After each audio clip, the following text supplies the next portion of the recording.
Welcome to the fourth day of the week. Thursday is here, and it's always a pleasure coming your way. Welcome on the AM show. So what can you expect with us this morning? Charles Appiah actually is Executive Secretary of the Ashanti Business Owners Association. He joins us this morning as we get into the newspapers. Of course, before that, I'll be getting into the newspapers. I'll be sharing with you the news this morning, bringing you all the tidbits from Ghana and beyond. But then we get into our big stories, and we're going to be talking about some crucial elements. First off, we're going to be talking about the Aker Energy deal. We're going to be talking about fuel prices. We're also going to be contemplating the workings of Parliament with the Member of Parliament for Secondee, who also happens to be the Deputy Minister for Energy. I'm talking about none other than Andrew Ejapa Mercer. He is our guest. We have a one-on-one conversation with him this morning as we get into those topical matters, as well as other things that have been happening in our country, Ghana. Our Ghana Month series has already kick-started the show, and interesting bits as we took you up north. But in sports, what can you expect today? The Angolan side has shared those with us. But then again, we also are going to be taking a look at the taxes, the new levies, 3 of them that have been brought to the fore. Now, the minority in Parliament is kicking against them and saying that they are not going to support any of these 3. That is only going to add to the woes of the ordinary Ghanaian. We'll be giving you the scoop on that, which 3 taxes exactly, or which 3 levies that are going to be tabled on the floor of Parliament. The majority has said that, given the right numbers, they would not even need the support of the minority. We contemplate that with our guests this morning. So do stay. It's a packed show as we talk about the economy and the happenings in their Parliament, energy, and other matters, as well as the Black Stars. We'll be right back with the news. Thank you for staying for the news. And our first story takes us to Parliament, which will today consider 3 key revenue bills that went to the House as part of the 2023 budget. Many months after the budget was approved, these 3 bills have remained outstanding due to differences between the caucuses in Parliament. Parliamentary Affairs correspondent Kweku Asante now reports. Has cleared almost everything off its schedule for Thursday to allow it more time to deal with these outstanding bills. These bills are the Income Tax Amendment Bill, the Excise Duty Amendment Bill, and the Growth and Sustainability Amendment Bill. If passed, these bills are expected to rake in about 4 billion cedis annually. President Akufo-Addo, in his message on the State of the Nation, urged Parliament to expedite action. Mr. Speaker, I thank the House for its support throughout this process, including the passage of key revenue laws.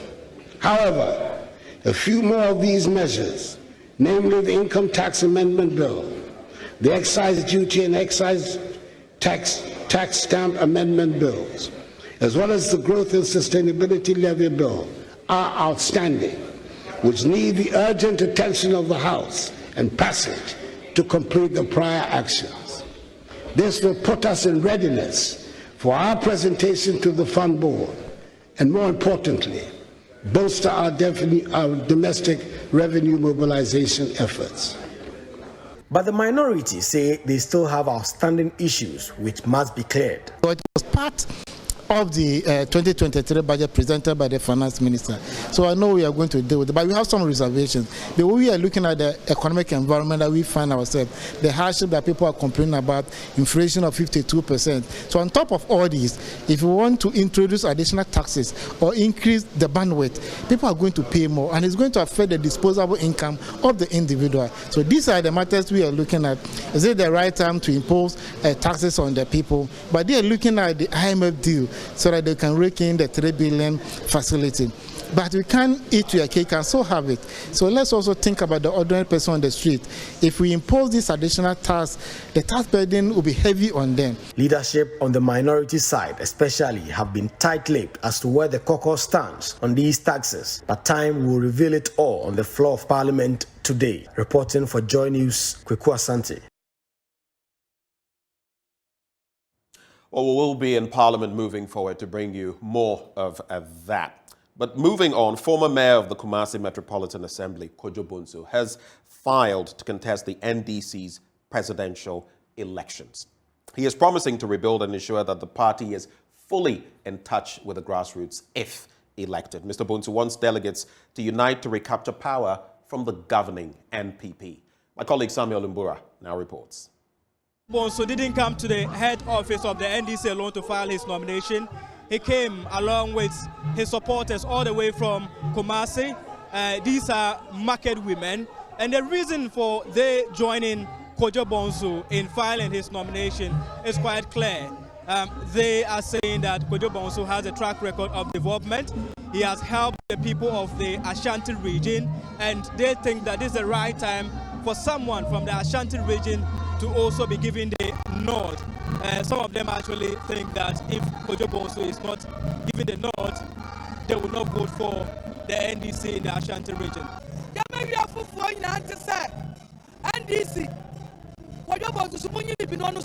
want everyone to know that Kojo Bonsu is competent to lead the NDC. If he is not elected, we will not vote for the NDC in the Ashanti region. So man, you Kojo Bonsu Ashanti region to Abamend. You come we are singing out to say Kojo Bonsu should have myself over to my friend into my pepra. Jaya Juma, Amaya Baru. And Kojo Bonsu. We are market women from Kumasi. And we are here to throw our support behind Kojo Bonsu because he has developed the region.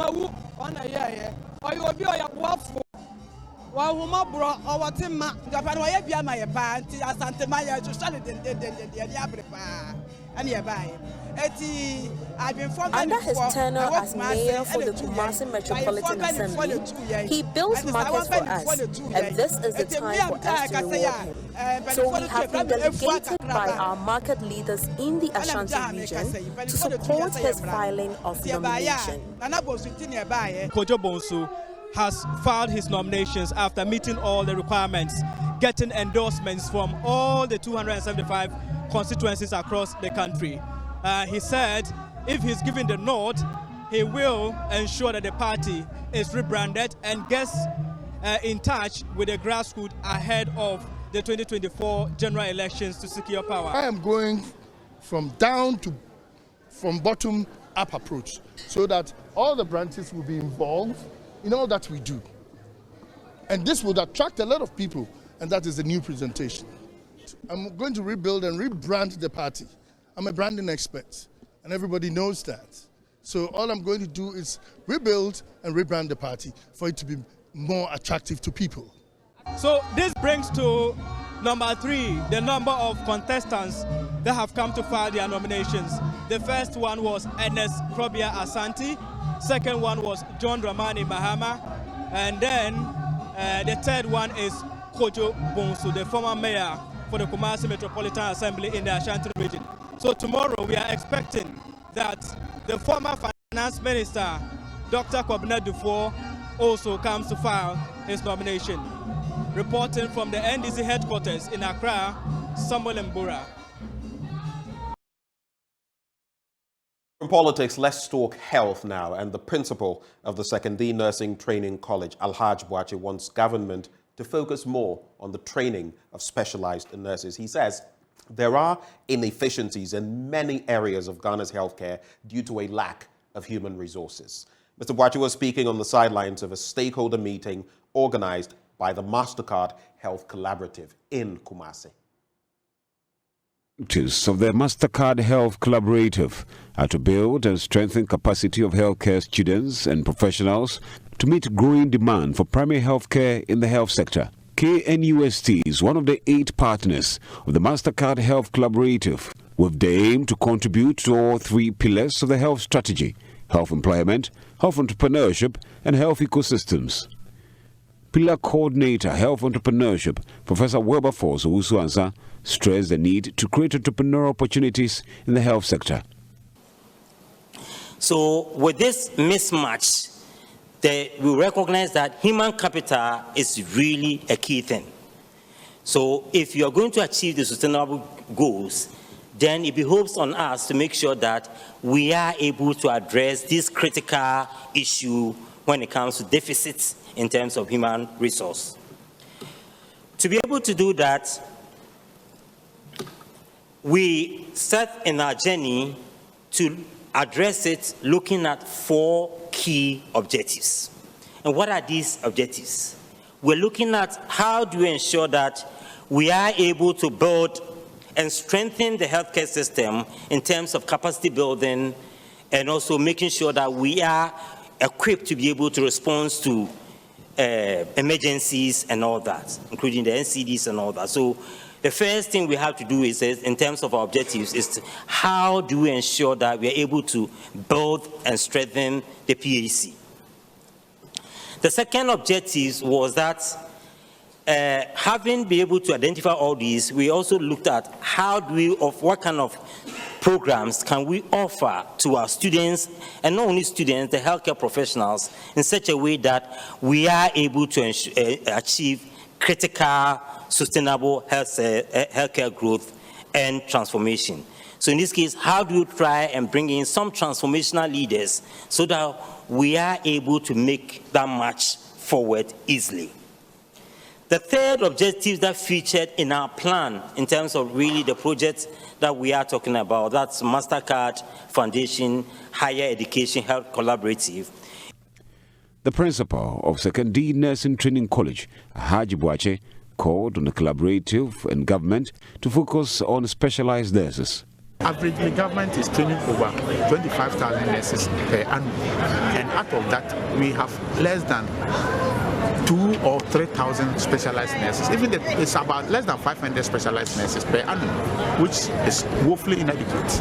Some of the stakeholders spoke with JoyNews. My key interest was on the health visa, which is going to actually help a lot of young people come into health entrepreneurship. Reporter for JoyNews, Kwesi Debra.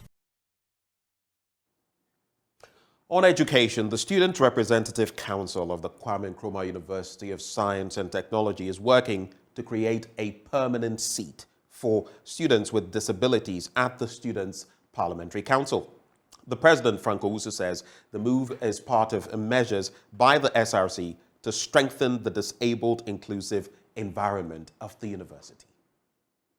Speaking during the celebration of the World Social Work Day, Frank Owusu revealed that the President and the General Secretary of the Students with Disability Association will have this privilege. Disability is part of humanity, and all of us in one way or the other we are suffering from disability. So as an SRC, we believe that we are supposed to lead the advocacy in talking about disability and diversity, in the sense that all human beings are special in one way or the other, and our beauty lies in our diversity. Apart from reorganizing this program, we have taken a notch higher by ensuring that we actually make it a law and actually pass a bill to that effect. The students who are living with disability will be represented in the Parliament of the SRC. By extension, what we are saying is that we want to give them a higher voice and a bigger voice in the running of the school. Of the Students with Disability Association, Kidu Kojo Mensa, welcomed the news. He believes this will help them promptly address their issues. The fact remains that everybody can talk about disability, but if we have a disability person there, we know what we go through, so we can more or less explain ourselves and demand for our rights more than what people can do for us. The event was jointly organized by the KNUST SRC in collaboration with the Social Work Students Association.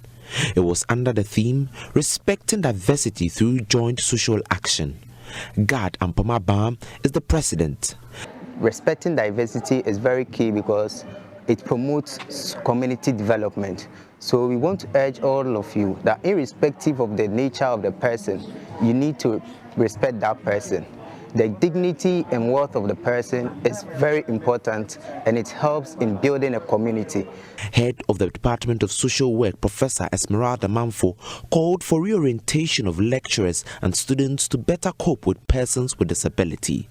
People have to be oriented that we can sit in the same class with people who have disability, and they also can benefit us or benefit from what able students are also having. And also lecturers have to also be aware of that. Sometimes because we have large classes in social sciences, they are in there, but we don't see them because nobody has told us. For JoyNews, Nana Boachi Dankwa reporting. In our final story on the back of Ghana Month, we know drums are part of a family of musical instruments that play a vital role in the Ghanaian setting. Made in different sizes and shapes, these drums are put together to produce various indigenous music, ranging from bobobo, balogo, adwa, agbaja, among others. In this Ghana Month feature, JoyNews' Fred Kwame Asare takes us on a journey through how these drums are produced to their very best. Benjamin is one of the numerous drum carvers in the southern district town of Peki in the Volta region. He narrates that the drum making process starts with finding a suitable tree in the forest. Churubua is the most preferred in the locality here because of its durability. The trunk is chopped into preferred sizes and lengths to begin the process. A drum carver needs a set of these special tools to produce perfect drum pieces. Fila do wo do mokpo o wo mokpo pelenku afini to am ba jo ta glo fila benye master nya me ka fie do ma a ya amesia me kenya do ko ya ko pom la me ko wo do le ko je go me e ba ko do strovio fia do strovio ha afi o hon do ho lo do ki do fila ta le nyenye fa do so ya. Today, Benjamin is carving a drum, mostly assembled with other drums in performing bobobo and choral songs, among others. He first takes off the back at both ends of the wood and then removed some portions of the heart and groove rings, creating a hole in the middle of the wood. The phloem, cambium, and back in the middle are removed with a machete, carving the wood into a desired shape.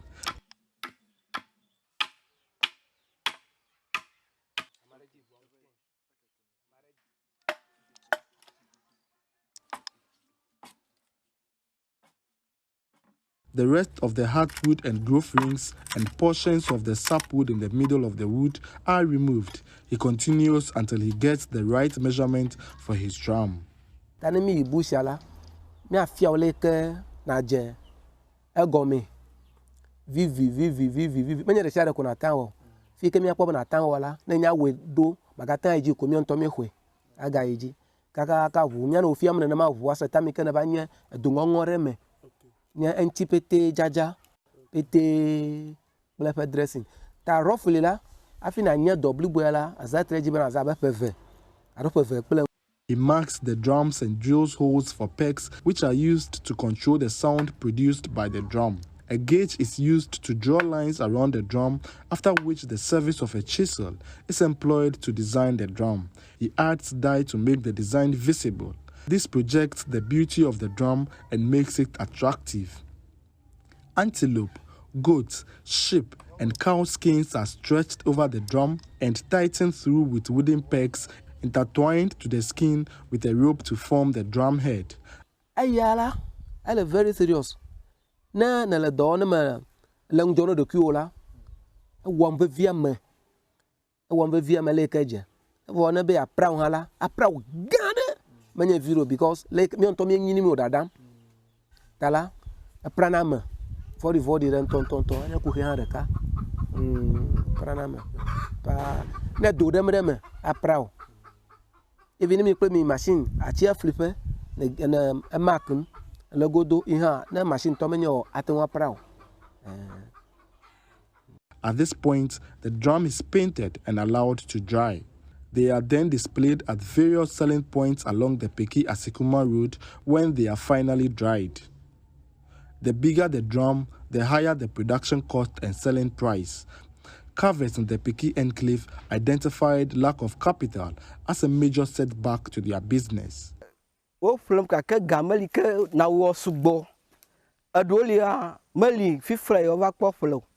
Avo gamal mi asia mi awe adara yi ha. Tanami poga mi wo de siere ko fulana mi o mi nya kwa. Mi o pete adara yi. Tanama na va fifra kwa. Maga globe ya do. E ko jimo ko mi o mi ajire. Ka mi o mi apoga. Akpo mi asro. Pumia pa vioji, pumia fufu pumia pa dada oji. Ehia vio minya. Agama no enta mote de school. Yemi kpafu, ya mi achigo yo jamala. Tabana kwa mi awulo. Amen. Bajawori, Alivuvu, Amroji, Kokotoreka, Wajina, Sogo Kidi Kagang, Alavuvu, Amojina Kokotomave, Sogo Kidi Kagang, Yahalavuvu. Tali, the Charlie Plepasi. Okay, set Ali 5,000, 4,005. The next time you enjoy music made by these beautiful drums, don't forget to compliment Benjamin and his colleagues for doing a great job in protecting and projecting African culture. Fred Kwame Asari, Joy News, Peki.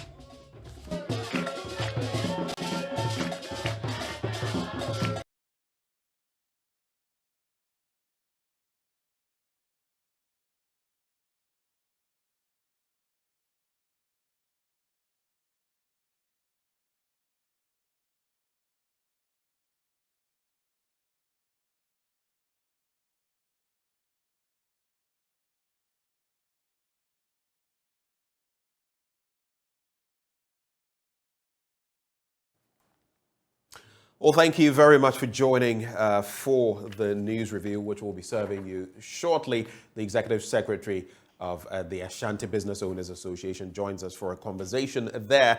But the news review is brought to you by Endpoint Homeopathic Clinic, and they are offering you for free, gratis, prostate screening and female fertility screening. They're just doing this for you for free. So where can you go by their branches to get this facility?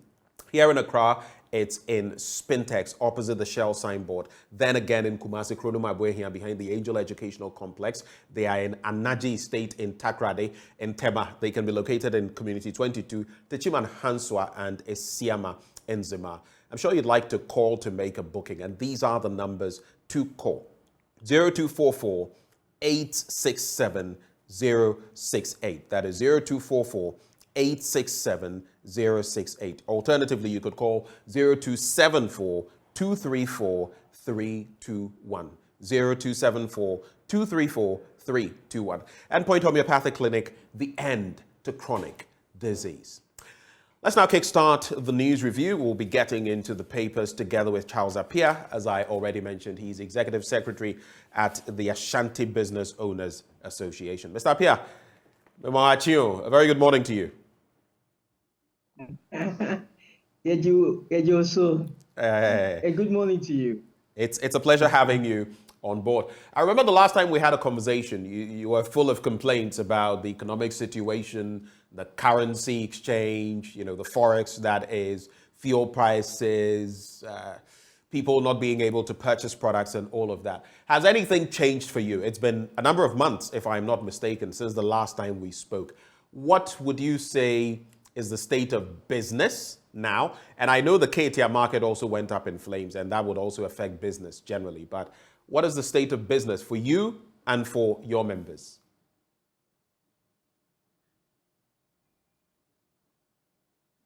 Hello, Charles. All right, thank you and good morning. Yes, can you hear me? Yes, I can. Go ahead. Can you hear me? I can hear you. Go ahead. Okay, good. You and to your cherished viewers and to all businesses across the lanes of Ghana. Yes, the last time we had a conversation, there were issues that we elaborated. Nothing has changed that much, but rather we find ourselves getting deeper into the toughest moments of doing businesses. And in that, things have increased. When you look at, our business have two sides, the supply side and the demand side. Right. We as business have the supply side where we supply to the market. The demand is the consumer having the ability to buy its other side of the business. But over the period, what we have realized is that economic occurrences have depleted that power of the consumer to purchase. So we as business might have the goods, but the consumer doesn't have that disposable income to buy. So sales have been affected. And if that alone exists, probably we'll find a way of surviving. But at least bringing the products in, it's costing you less to bring the products in, right? In terms of the forex exchange. No, it doesn't. I have told a lot of people that forest is not the only determinant in our price buildup. Okay. There are a lot of factors that we look at in determining the price of a product. Yes, you have seen a little stability within the forest range, but that alone is not enough. You remember government have taken off the benchmark value that was a safe haven for businesses, which of course affect pricing. Policy rates also have gone up by 20%, that have increased interest rates to over 42%. That also affect pricing. So you also look at other obligations that you also have to meet in terms of rent, in terms of paying for your trading licenses for the metropolis, transport, and a lot of other things have affected the general business outlook. And we're looking at how best can government probably listen to the business community and introduce policies or interventions that will avert the challenges that we are going through. Because the basic principle of every economic growth is determined by the health of the businesses. If our businesses are suffering, if we are collapsing businesses, it's a picture of our economy. And we have been telling them.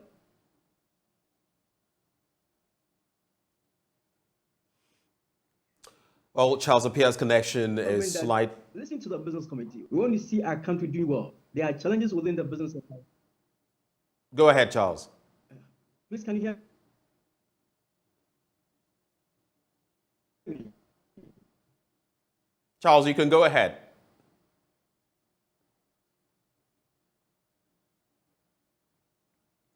All right, we'll try to remedy those challenges and get on with Charles Apia, who is sharing some of his concerns with us this morning. So he's saying that basically it's not just the forex or the currency exchange that affects their business, but there are other dynamics to it. We do know, but I just wanted to find out from him what impacts that forex decline in terms of the depreciation of the cedi had brought to bear on them.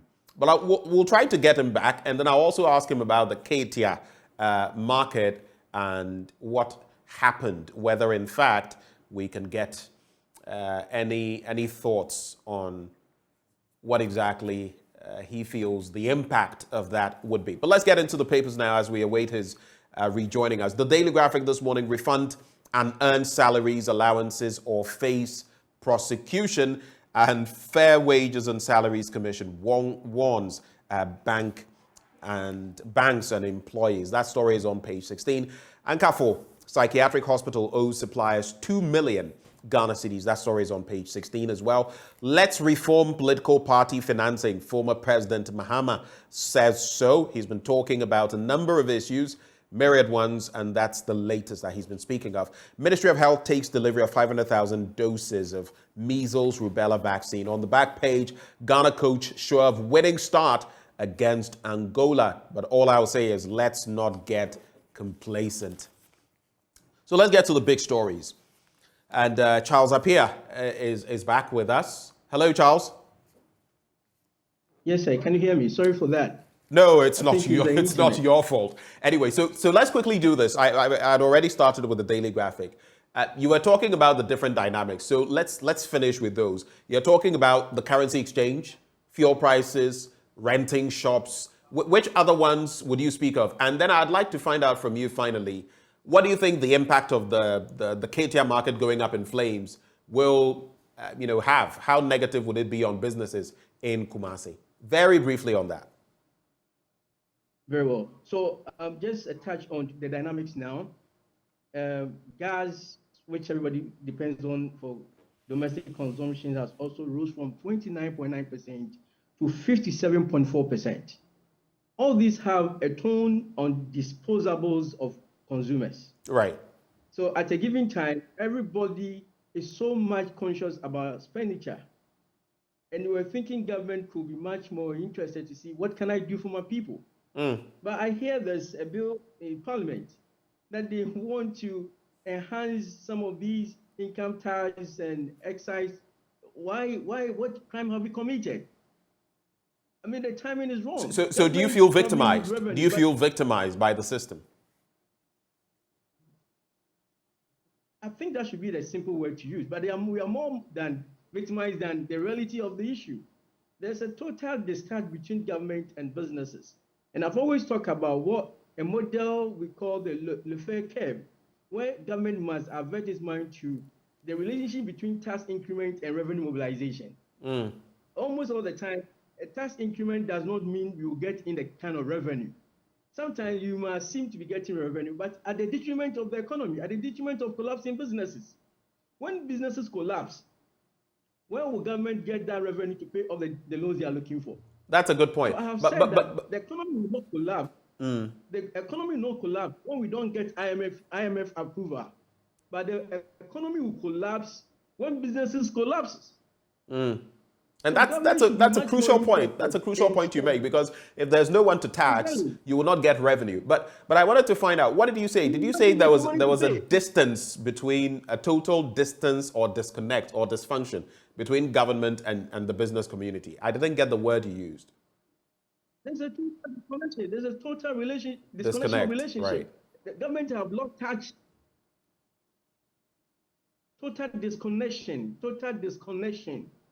between government and businesses. But we are your backbone. We are your lifeline. Right. Without us, you can't do anything.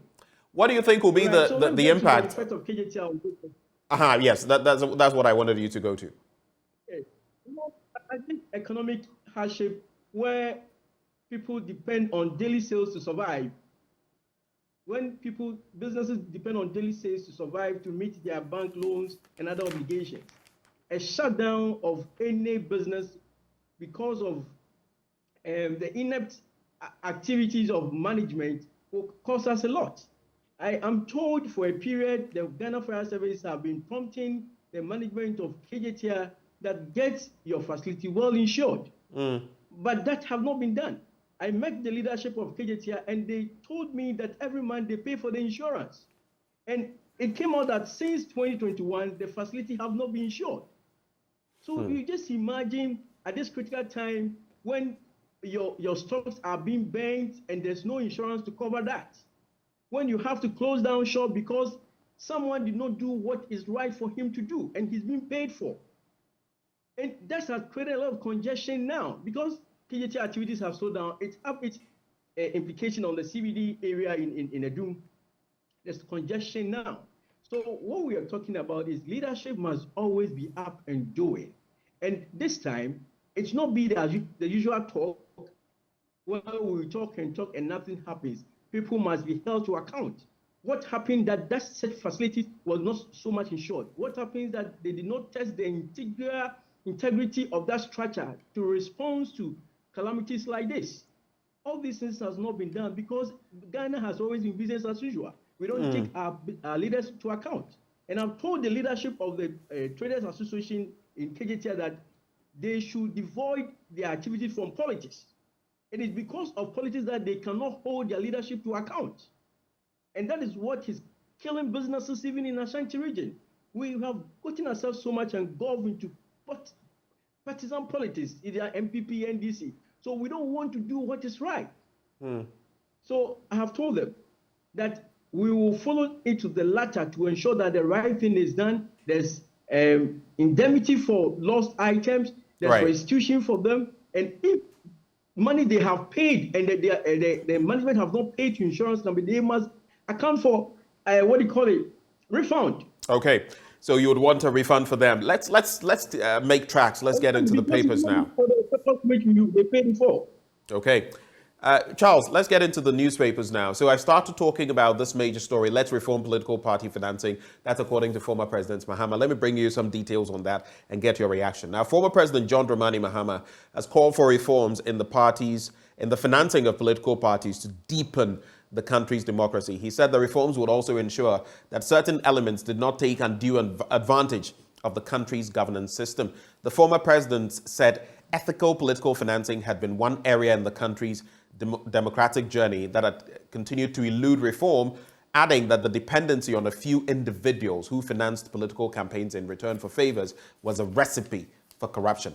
One of the reforms he recommended was public financing of political activities, which must be accompanied by a public funding of political parties bill, while the law that enjoined only citizens of the country to contribute financially to political activities should be enforced, as well as compelling political parties to declare their incomes and their sources. I'll tell you for a fact that these laws governing political party campaigning are not adhered to. The political parties, who knows where they get their money from? We've heard from time to time, oh, there may be influences from here and there. The danger is that you could have drug barons, you could have terrorists, so to speak. You could have very elements that are unsavory backing certain political forces. And once they come to power, it means those elements are going to have a field day. In other jurisdictions, there are clear systems, public financing. And even if you take a gift beyond a certain sum of money or to a certain tune,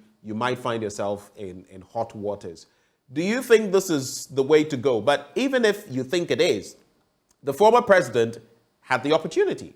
He was in power at a point. We didn't see some of these. Do you think it is lessons learned that is making him say some of these things? What do you make of these utterances of the former president?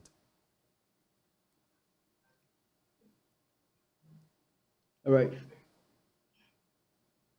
Thank you. I think the call for public financing of political party is in the right step, and we should encourage that. And in that, apart from curbing corruption and introducing nepotism within the body politics of our country, it will also break that geopolitics that we have, the NDC-NPP issue.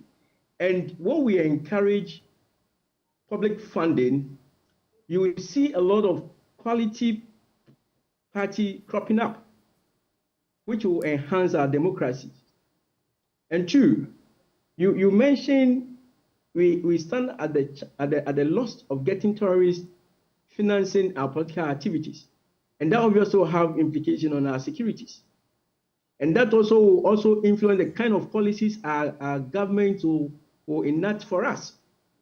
But if states are sponsoring political parties and there's right accountability and demand for expenditure made with those funding,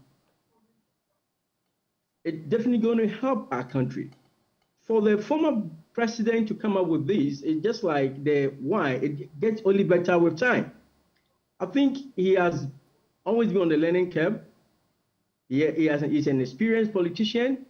He has been a leader of this country before. So he understands the challenges within our body politics. And therefore, a call for such public funding for our political parties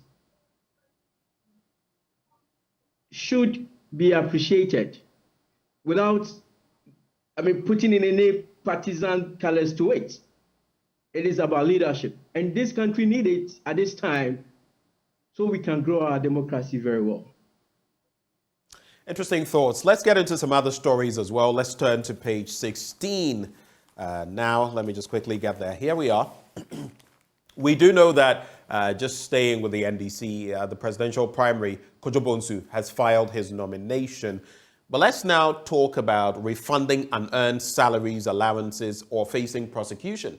That is the Fair Wages and Salaries Commission speaking to banks and employees. And the Fair Wages and Salaries Commission has warned of legal action against banks and employees detected to be receiving fraudulent salaries or allowances, a practice that is contributing to the drain on the national coffers. The Chief Executive Officer of the FWSC, Benjamin Akakpo, gave the warning ahead of a nationwide payroll monitoring exercise.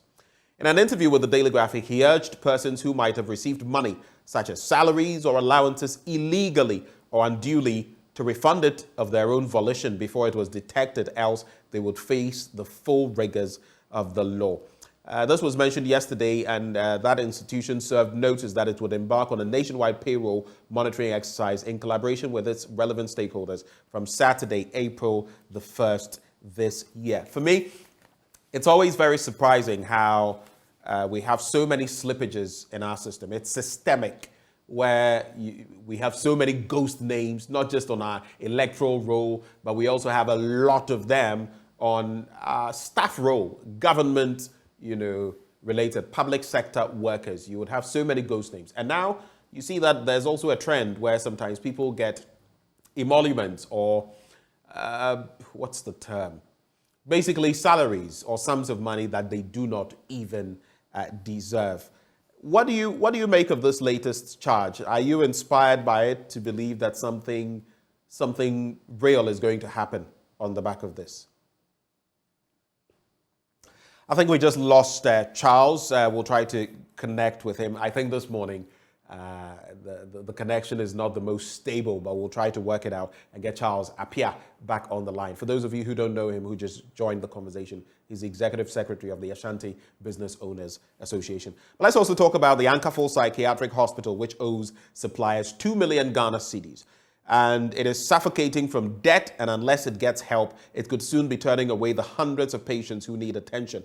Apart from that, the hospital, one of the 3 leading psychiatric facilities in the country, which serves the central, western, north regions, and even parts of Côte d'Ivoire, is also facing serious logistical constraints that are hampering effective health care delivery.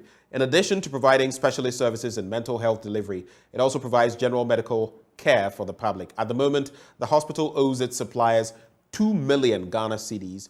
That is 1,003,564 cedis owed to suppliers, and a judgment debt of 1,118,000 plus cedis awarded in favor of a supplier who sought legal resolution. Some of the indebtedness to suppliers date back to between 2015 and August 2018.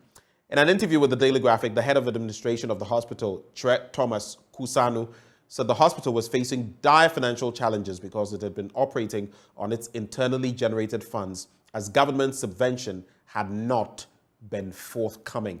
The last time it received subvention was June last year, and the IGFs are raised from hospital charges and affiliate fees from nursing schools for internships. And that is the sad, sad situation of the Akakpo Psychiatric Hospital. I wouldn't be surprised, especially as the ECG is embarking on this revenue collection drive or to recoup sums of money owed it. I wouldn't be surprised to find out that this psychiatric hospital also owes the electricity company, which would further worsen its woes.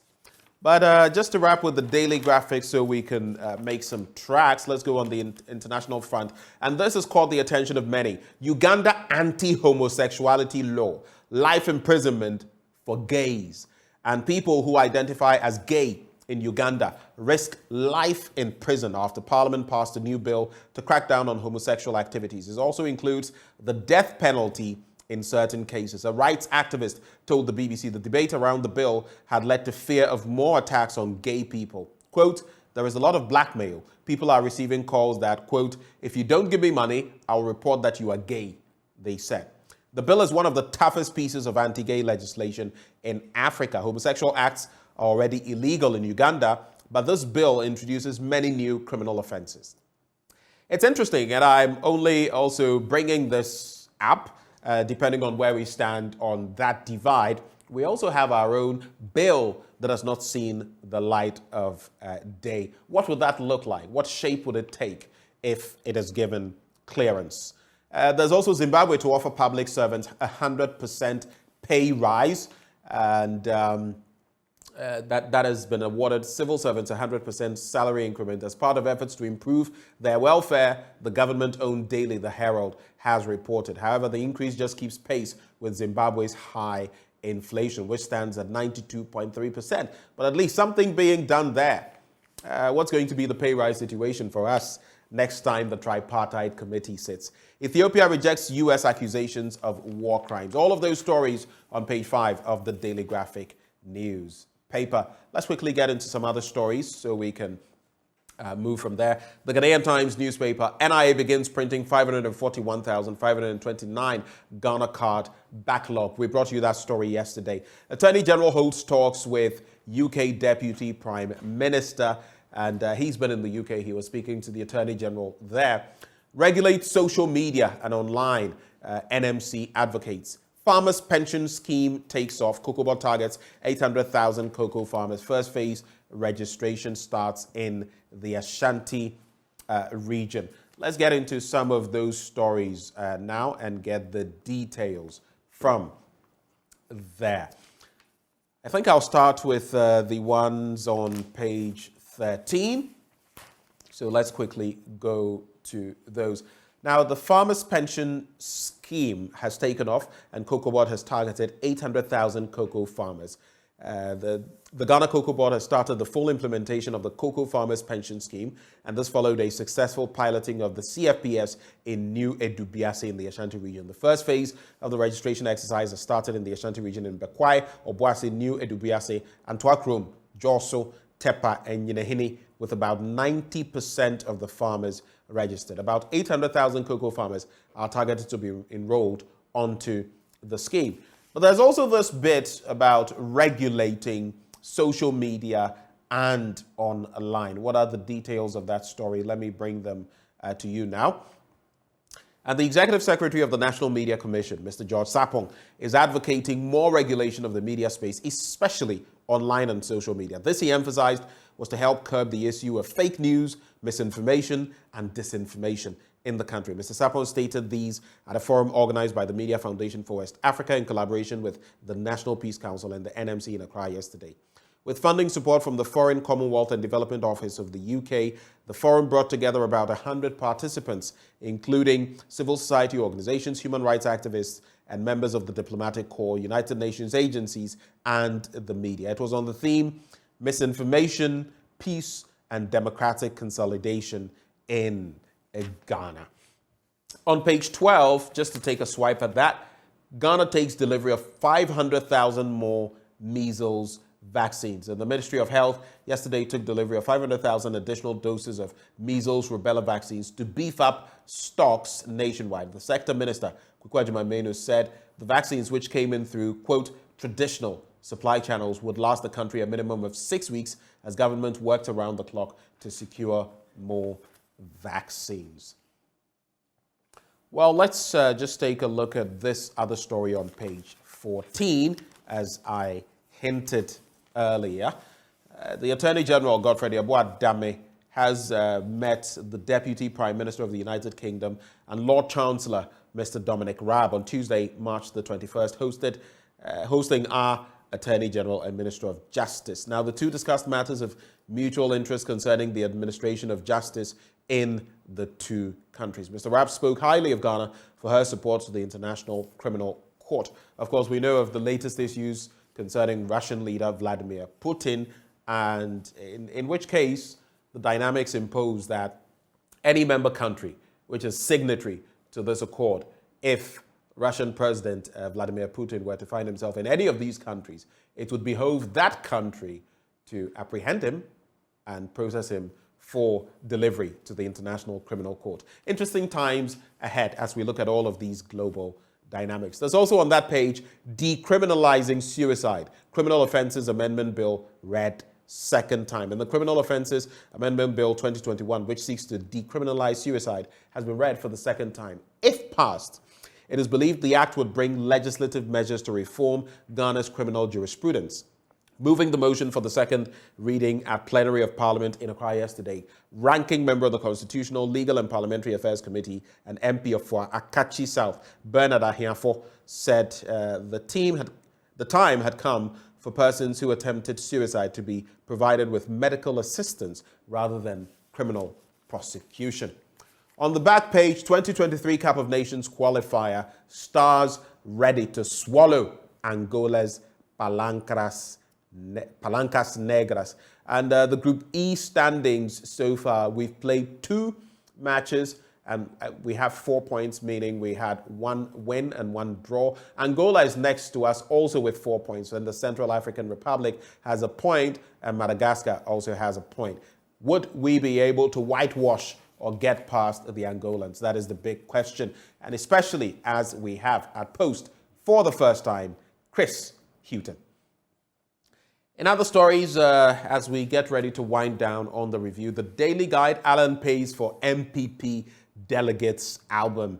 Alan Tremartin pictured there with Justin Frimpong Kodia, the new scribe of the party, among some other stalwarts of the party. Gonja's hail Bawumia, reject Mahama. See story on, that story is actually on page 3. And the science to humanities ratio improves. That's according to the education minister, Dr. Yao Osei Edu-Chum. So let's get into some of those stories. I'll take just one of them. Vice President Dr. Bawumia was given a rousing welcome by Gonjas, who thronged to the outdooring of Yagbonwura Bi Kunutu Jawuswale at the Jakba Palace in Damongo. This was after the enskinment of Tulewura Amone Bafe Borenyi as the 34th Yagbonwura of Gonja traditional area in the Savannah region. The arrival of Dr. Bawumia at the traditional grounds sent the crowd into a frenzy as both women and men cheered him on. It's interesting, I had to take this story because recently when he went to the Ashanti region, the charge by the Allen team was that these members of parliament who had gone there had been bussed. Some of them had even received sums of money, and that he had forgotten that at the Akwesidai, the Otumfuo would not be able to make any pronouncements or give him any credibility. It's interesting how all of this political play is panning out, both in the NDC and the NPP. The shots, the pot shots that are thrown here and there. But in the end, in the NDC, soon we'll find out whether who is going to actually lead the party. And in the NPP as well, we're going to find out, the other day I heard, I've just forgotten his name, the spokesperson for the Allen team, make mention of the fact that the man-eating tiger, referring to the current president, was the one who had beaten Allen, and Allen had always come in second place. And so now it only stands to reason that the person who was in second place should take the top spot. But what happens? The two parties and their delegates will decide in the end. The STEM campaign has increased the ratio of science to humanities from 34 to 66 in 2017 and 2018 to 39 to 61 last year. That's according to the Education Minister, Dr. Yao Osei Edu-Chum. And of course, that is an improvement per the data he gives us. Also, if you're an Arsenal fan, you would remember this gentleman, Mesut Özil, German international. He has announced his retirement from professional football at the age of 34. And that is the latest there. There's another player whose retirement I saw recently. When his name comes to mind, I'll bring that up again. Business Finder: MPs cast vital vote today on critical revenue bills needed to facilitate IMF board approval. That is in the Business Finder newspaper. Review cocoa price in Cocoa Board tells the EU. And EcoBank named Ghana's best trade finance provider. Pictured there, Dansaki, MD of EcoBank. But let's get to that story on page 2. Find out what the dynamics are in Parliament. So Parliament is expected to vote today on the Income Tax Amendment Bill, Excise Duty and Excise Tax Stamp Amendment Bills, as well as the Growth and Sustainability Levy Bill. These three we spoke to you about at the start of the show and which we're going to be talking about.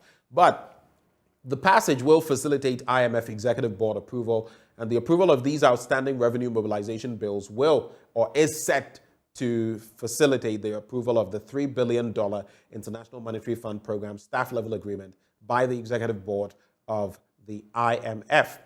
The passage as well of all the outstanding revenue bills which are necessary for effective budget implementation, as well as boosting efforts at increasing tax to GDP from less than 13% to the sub-Saharan average of 18%. There are other dynamics to take stock of. For example, the finance minister has hinted that the Growth and Sustainability Levy is a temporal measure expected to apply from 2023 to 2025 to help correct the imbalances being experienced. I would say that, well, these statements have been made. I would only inquire into what has happened with similar policies or levies or taxes in the past. For example, the COVID-19 levy. Why do I still get charged when I go, whether to an eatery or to make certain purchases? Why do we still have the COVID-19 levy? It's being charged every time you make certain purchases. The COVID-19 levy hits you. So if the finance minister tells us It's a temporary measure expected to apply from 2023 to 2025. I can only look at the precedents and wonder whether the administration would stick to its word. Again, just as we heard from the NUC's president recently, Mr. Labi, Dennis Labi, I want to maybe use this opportunity to push it to the finance minister. The GET Fund, like we're being told, in fact, this year we're raking so much more, over 4 billion if memory serves, but the number or the percentage going to the GET Fund, so ordinary Ghanaians. And that's why when we make purchases, it is deducted. So it will go to the GET Fund so students can get what they need to study.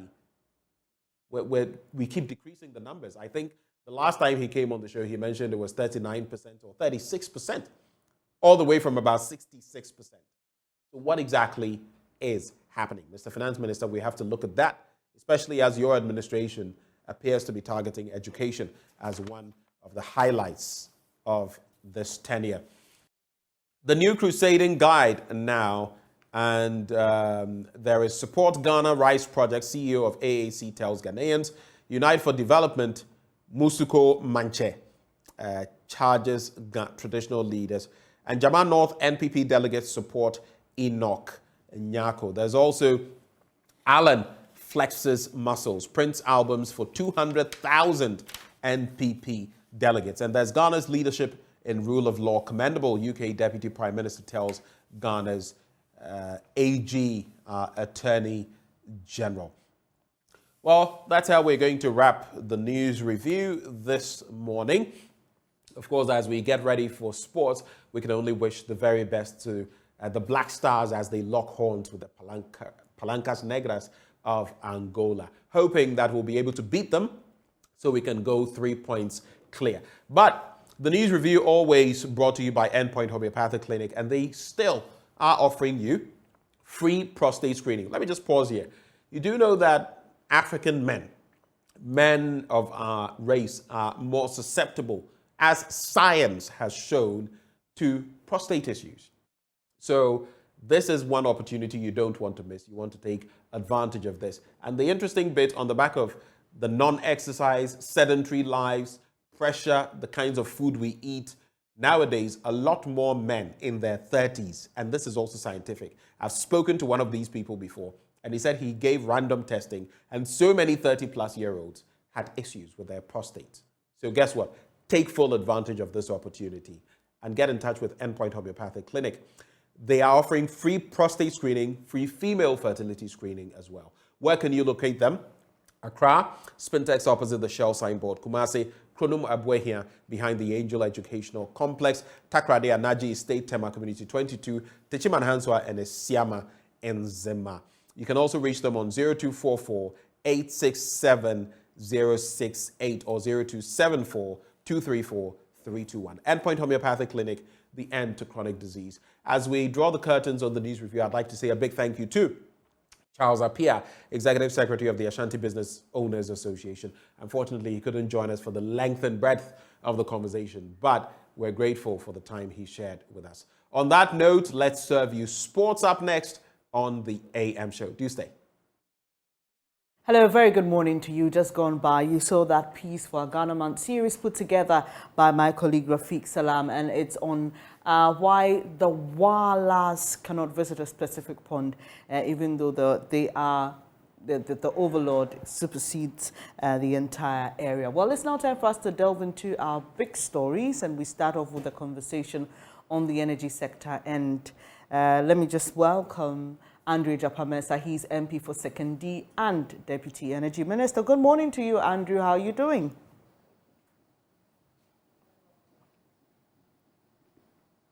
Sorry, Andrew, I didn't hear anything you said. I think your device is muted.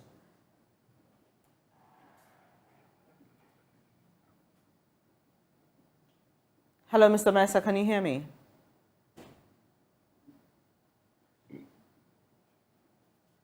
Hello? Well, we seem to have it. Hi, great. Good to have you. Apologies for keeping you waiting. Thank you for joining us this morning. It's always a pleasure. Good morning. And good morning to right. Review. Right. So we will be delving into the issues of the GNPC Aker energy deal, but there's just one story that for me is quite interesting about the ECG's disconnection to your ministry. We understand that you have agreed on a certain plan, but how could the energy ministry be owing the ECG? Well, I don't think that's exactly the fact, because I'm sure you've seen the statement that was issued by the ministry's Public Affairs Directorate, which clearly indicated that the ministry was in fact on prepaid. And so it cannot be the case that the Ministry of Energy was indebted to the ECG. Mm-hmm. But there was a technical problem that then led to our lights going off on that particular day, for which we sought the intervention of the ECG's managing director to intervene. You know, that's what has been communicated, if you like, in the sense to suggest that the Ministry of Energy is in default.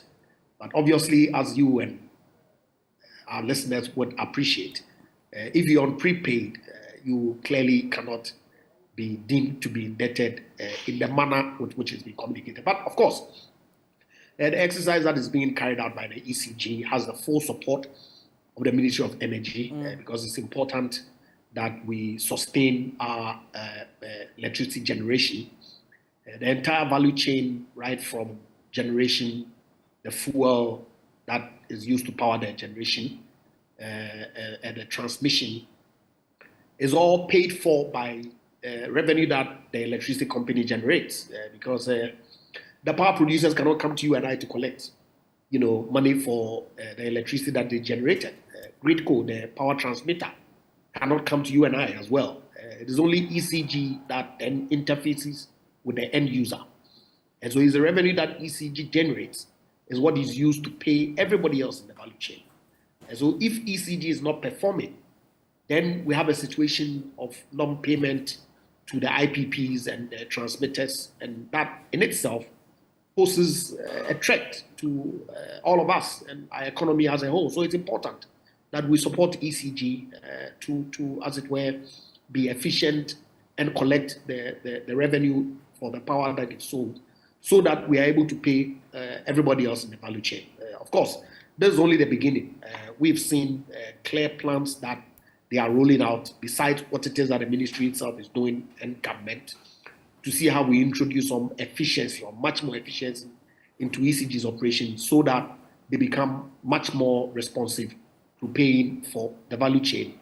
Then the lights can at all times be kept on as we so desire. Well, thanks for the clarification, and also it's important that you lend your support to them. I was just going to ask you what you make of the whole exercise.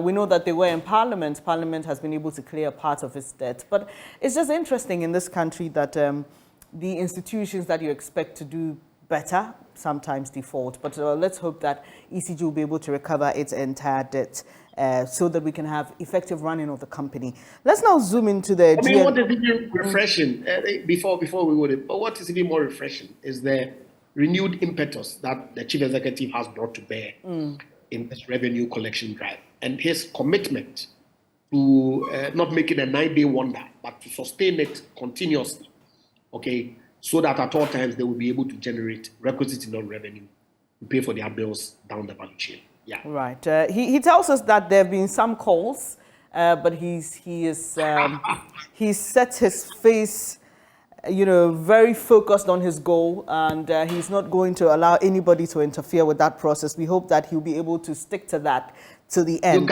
You can trust that those calls are not coming from the Energy Ministry, because my Minister, Honorable Dr. Matthew Prempe, is focused. He's committed to ECG being a viable and sustainable state entity. And like I said right from the very outset, ECG has the full endorsement and support from the Ministry of Energy. Right. Now let's talk about this, well, depending on which side you're on, famous, infamous Aker energy deal with the GNPC. We understand that it suffered a major setback with AGM pulling out. The minority feels vindicated. It still says, though, that there still must be some investigation. There needs to be something looked at. I remember at the time that this came to the fore, there was a coalition of CSOs that also fought against this. So it wasn't just the minority that had concerns.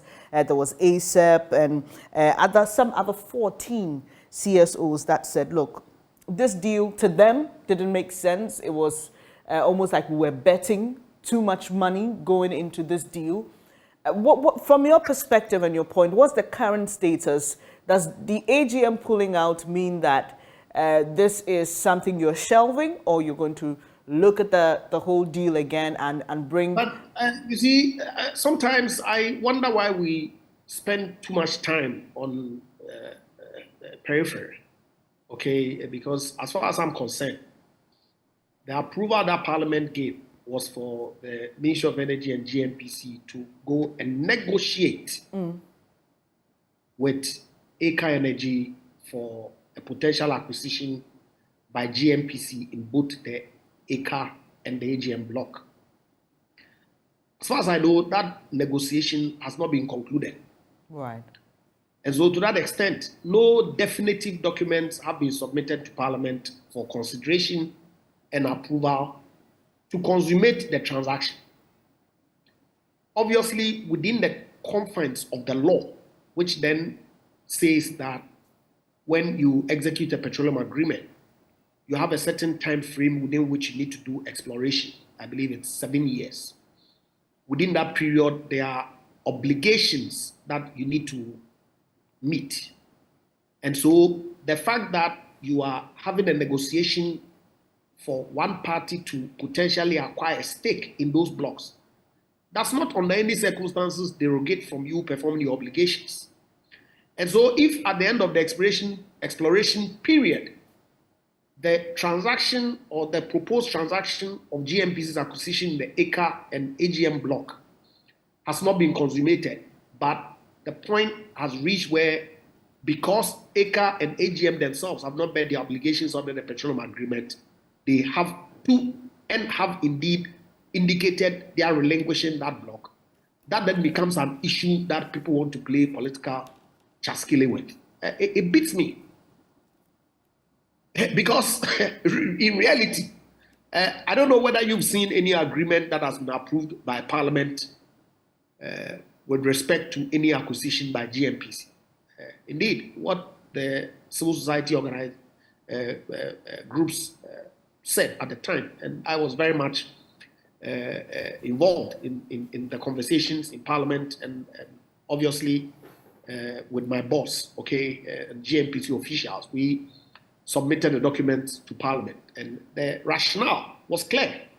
You recall that a certain group of civil society organizations actually supported the transaction as proposed by GNPC because we're all saddled with the energy transition, which then meant that if we do not accelerate our exploration or exploitation of these natural resources, fossil-based natural resources, we stood the potential of stranded assets. What it meant was that we potentially could not have the benefit of these resources for our development because the West was increasingly moving away from fossil to renewables. Investment was being pulled out from fossil fuel development. And so it was important for Ghana to position itself and empower GNPC to accelerate its operatorship status so that we can on our own, because we anticipate that there will still be the demand for fossil fuel going forward, to then position ourselves to explore these resources for the benefit of our people. Of course, what was wrong with that? And in any event, the documents that were submitted to Parliament were all indicative, saying that give us the right to go and negotiate and then come back to you with definitive agreements for your consent so we can consummate the transaction. How much much time does the GNPC need to finish this negotiation? It's been a while, hasn't it? Of course, the conversation has taken a completely different dimension, okay? Because if AGM has relinquished in accordance with their obligations on the law, then the question then arises as to whether the conversation can continue in the manner that had started 2 years ago.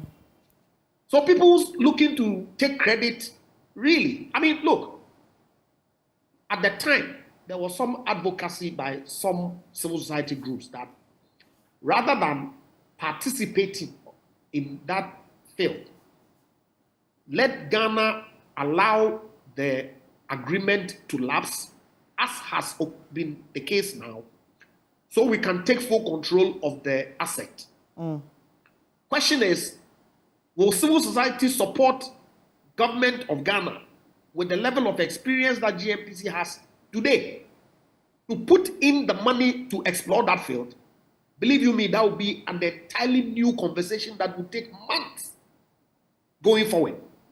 But of course, I know, sitting at the Ministry of Energy, that GNPC hasn't got the capacity at this time to do it alone. And so we may have to package it, put it back on the market, and hope that we'll get some people coming to indicate an interest in exploring the field so that we can develop it for the benefit of our people. So whichever way, so a zero-sum game, I suppose, and there will always be pros and cons to every decision or the outcome of whatever action that then is occasioned. What is sorry to interject, but what is the current cost to us? What is the current cost to us while we wait, while we delay in getting this deal approved? Well, deal approved in terms of what? You haven't concluded negotiation as you sought approval for. And so, as far as I'm concerned, there's nothing on the table to... So I'm talking about the end game, right? So the deal has to be approved before we begin exploration, blah, blah, blah. So I'm saying that while we wait for that to happen, what is the cost to us as a people? Well, the cost to us is, lack of access to those resources that keeps buried in the ground. How much would we have been getting if the deal had gone as planned and GNPC would have, gotten access to this and started the exploration? The projected revenue, and it's projected, to the state was in the region of some 7.2 billion. 47.2 billion? Absolutely. Annually? No, well over the life of the field. Yes. Right. So tell us what the next step is now. Clearly, you've indicated that, well, AGM has relinquished. We need to reorganize, re-strategize. So what's the next step from the Energy Ministry and GNPC's point of view? Already, out of the 12 petroleum agreements that we've signed and given out blocks to third parties to find resources to come and invest, only 3 of them are producing. We started a process a couple of years ago that has also seen some hiccup. But we commenced some road shows last year, and obviously arising out of the Russian-Ukraine war, which people don't want to hear because it has its own minuses and it's brought about some positives, because there's now renewed interest in fossil fuel development, because everybody has come to realize that energy security is as equally important as energy transition. And so whilst we are all transitioning to greener, much more cleaner fuels, it is also important that we protect our energy security, as Europe witnessed because of Russia's sanctions and of course, shutdown of their pipeline, gas supply and all that. So renewed interest in fossil fuel development is coming up again. And so we are positioning ourselves to take advantage of that, to repackage our blocks, which then obviously will include the ones that have been relinquished. Recall that ExxonMobil, because of their discovery in Guyana about 2 years ago, also relinquished their interest in a block that they were working on in Ghana. So relinquishment is not new. ENI relinquished blocks in the past that were repackaged for Springfield and other people. Talo has relinquished in the past because the law is clear that if you meet a certain minimum work obligation, certain percentage, then it's relinquished so that you can focus on a smaller acreage to then develop. So really, the politicking around it is what is surprising to me, because when you say politicking, do you only refer to the minority in parliament or the CSOs that are also taking credit for this development? Well, I don't know what the credit would be, They say unless, they of fought course, hard. They asked for scrutiny. They highlighted the issues which brought to bear some. Of course, like I said to you, Parliament approved for GMPC and the ministry to go and negotiate. Okay, and so to that extent, the request that was submitted to Parliament was granted. I'm saying to you that the intervening period, of course, the Russian war and all that, changed the dynamics. Okay, and so that negotiation, as of this time, has not been concluded. The time is due then for AGM to relinquish the block, and they have done so. And so we have to then repackage it. The Petroleum Commission, the Ministry of Energy working together, will do the needful and put these blocks that are available back on the market and see to how we then get investment into the space for the benefit of exploring these resources for our people. Let's talk about fuel prices. In the last few days, there's been a lot of relief, slight though for some, but there's been some relief at the pumps. People are beginning to, sigh a bit and say, okay, we hope the trend will continue. From where you sit, and obviously with the Vice President crediting this reduction to the gold for oil deal, which some have argued about anyway, are we likely to see more reductions? Will we get to the comfortable point? A friend told me some days back that, when it was 7 cedis per litre, I was complaining. I wish I could go back to then. What information do you have for us based on the correlation the Vice President is trying to draw between the gold for oil deal and the reduction of fuel at our pumps? It's important that we situate this conversation in context, okay? Because, yes, two components determine the price that you and I pay at the pumps. Definitely. One component is the global market price. And then another component is the exchange rate. But if you look at the correlation analysis that has been done, clearly the impact of the exchange rate is much more significant than the impact of a change in the global price. And so, for example, if you do a $13, okay, or 13 cedi, 13.97 to the dollar as of January 1st, okay, the diesel price was 15.74. Now, if you use that same rate and discount it by 100%, which is a reduction in the price at the global level by a certain percentage, the impact was a 7.50% reduction of the price at the pump, because that then translates to 14.5 cents. However, if you look at the dollar or the impact of the exchange rate, Forex at 12, okay, on the same 1st January, would have yielded 13.595, which is 11%, okay, impact. Now, dollar at 10 yields a 22.30% at the same price. And dollar at 8 yields a 33% impact on the price. So clearly, this analysis pointed to the government that the impact of Forex is much more significant than the reduction of the prices at the global level. And so it was important for you to then focus on how you stabilize the cedi, which then behaves as a result of demand and supply forces. And so if you introduce a policy that then reduces the demand for dollar significantly, that then will result in some reduction in the exchange rate, or bring about stability in the exchange rate, which then translates to savings at the pump. And so if you look at the analysis carefully, you would see that yes, even though there is a reduction at the price on the global level, the stable cedi and the reduction in demand as a result of the gold for oil policy's introduction is significant in terms of what it is that is reflecting at the pumps today.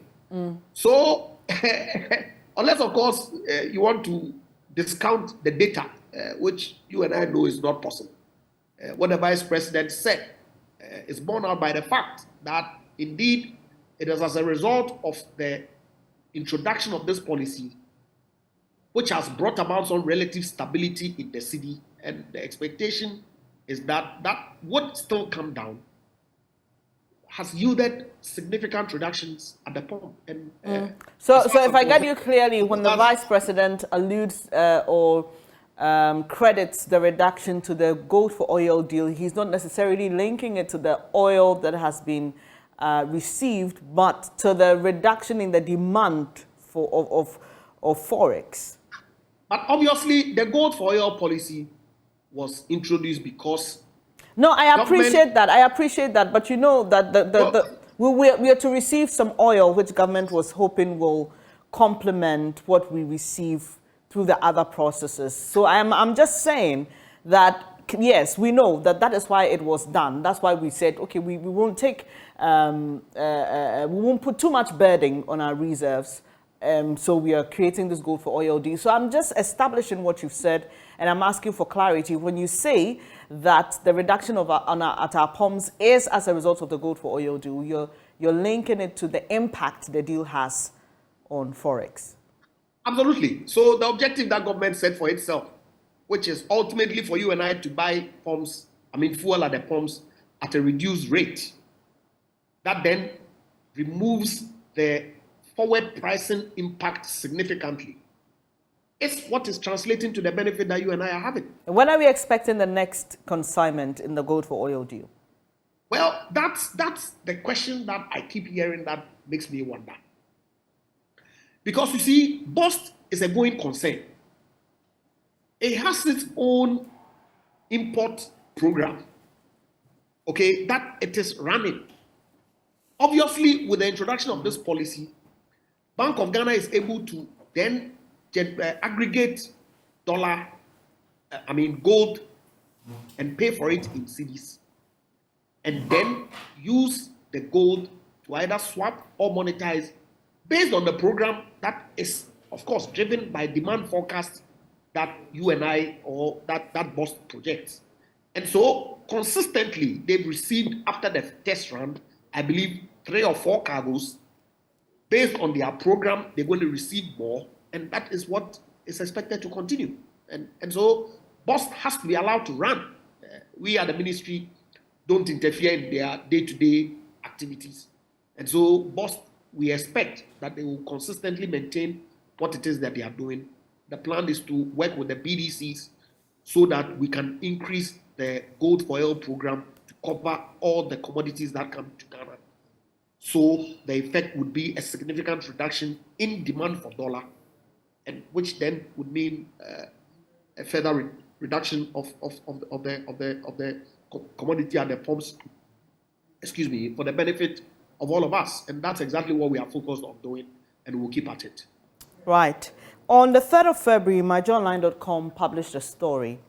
I'm unable to confirm whether first gold for oil consignment was paid in cash. And that's according to the Deputy BOG Governor. Isn't that interesting? Are you in the capacity to tell us, if you know at this moment, how that first consignment was purchased? You see, and I listened to the full or some extensive tape from the Public Accounts Committee where this question was asked. And Dr. Afari was clear that as at the time that he was sitting at the committee, he was unable to confirm. But isn't that interesting to you? Isn't that interesting? How is that interesting? This gold for oil deal, please permit me. Hold on. Please. How is it interesting? Because unless, of course, you expect that he will have a briefing by the minute or by the hour or even by the day. It is not strange that if you ask me a question about the Ministry of Energy today, I tell you that as of this time that I'm sitting here having this interview for you, I cannot confirm.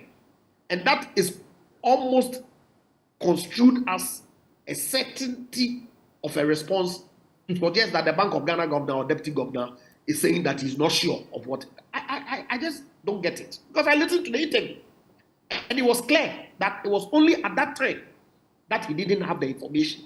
And so obviously, if he goes into his offices, those informations will be confirmed. Okay, but I can tell you that consistent with the objective of the program, and there was a reason why we did not do a strict barter only, but rather opened up just so we don't restrict ourselves to our supply sources, but to say that other people who want to participate in the Gold for Oil program, who do not have other commodity wings, because some traders do not only trade in oil, they trade in oil, gold, rice, sugar, and several other things.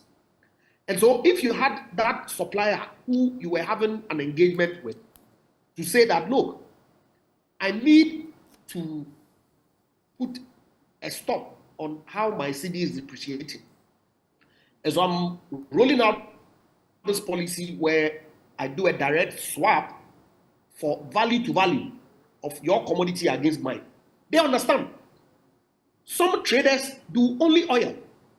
And so they may not understand a direct swap of commodity to commodity, value to value. And so you needed to create an avenue for those other traders to also participate. Overriding objective is to aggregate your gold here in Ghana, pay for it in cedi, so you can externalize the gold to then fund this activity either through direct barter or monetizing it to pay for the commodity. Same effect, Ghanaian consumer having the benefit of reduced prices at the pumps that we are seeing. So yes, those two tranches were what it is that are operating under the Gold for Oil policy. The first one that came in came under the tranche of Bank of Ghana monetizing the gold to pay for the commodity. But others have come in that I know have been paid for direct swap under the other. Mr. Master, so just help me here. I know the first tranche arrived in January, right? Yes. Okay, and the Deputy BOG Governor appeared first week in February. You're saying that for a deal, one which was a very controversial one with people declaring their reservations about it, you think it's not a big deal. Please permit me to end. Please permit me to end. Please permit me to end. It's not a big deal for the Deputy BOG to appear before the Public Accounts Committee of Parliament and will not be able to furnish us with details as to how exactly the first tranche of such a controversial deal was acquired or purchased. Well, you see it, one, as a deal and two, as controversial. I don't see it in that light at all. Okay? It's a policy that government was running. Okay? Which people raise concerns about. And so the fact that people raise concerns about it makes it a controversial deal.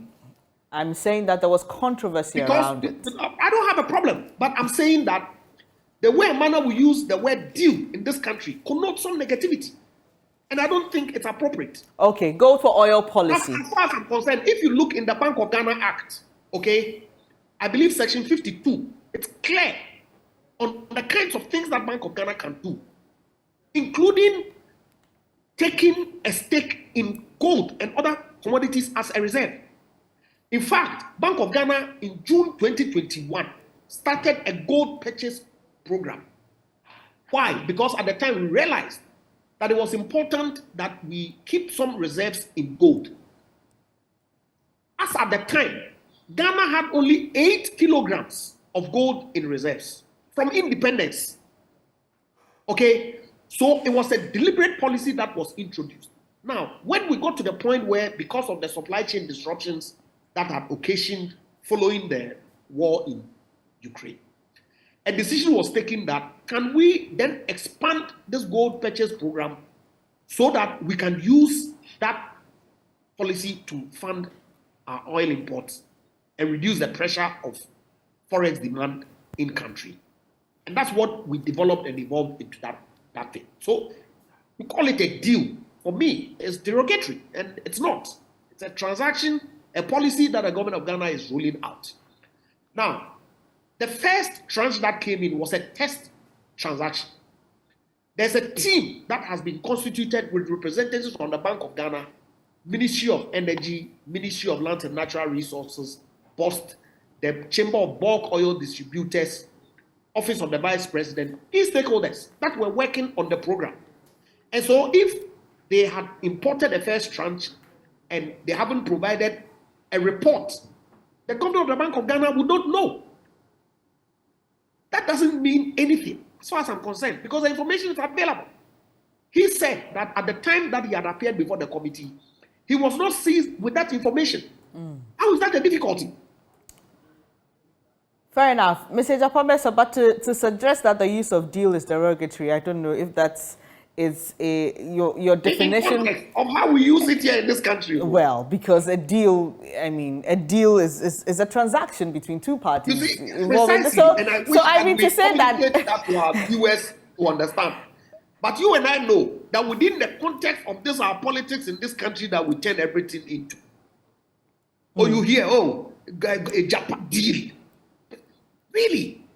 Well, I don't know. Well, I don't know. I don't know if that's I don't know if that's what happens between you and your colleagues. Well, I'm glad that you don't look at it in that. But for me, as a journalist, I use the word deal as it's meant to be. But let's digress a bit, because today in Parliament, you're considering 3 key bills that government says is very crucial to securing an IMF deal. We understand that.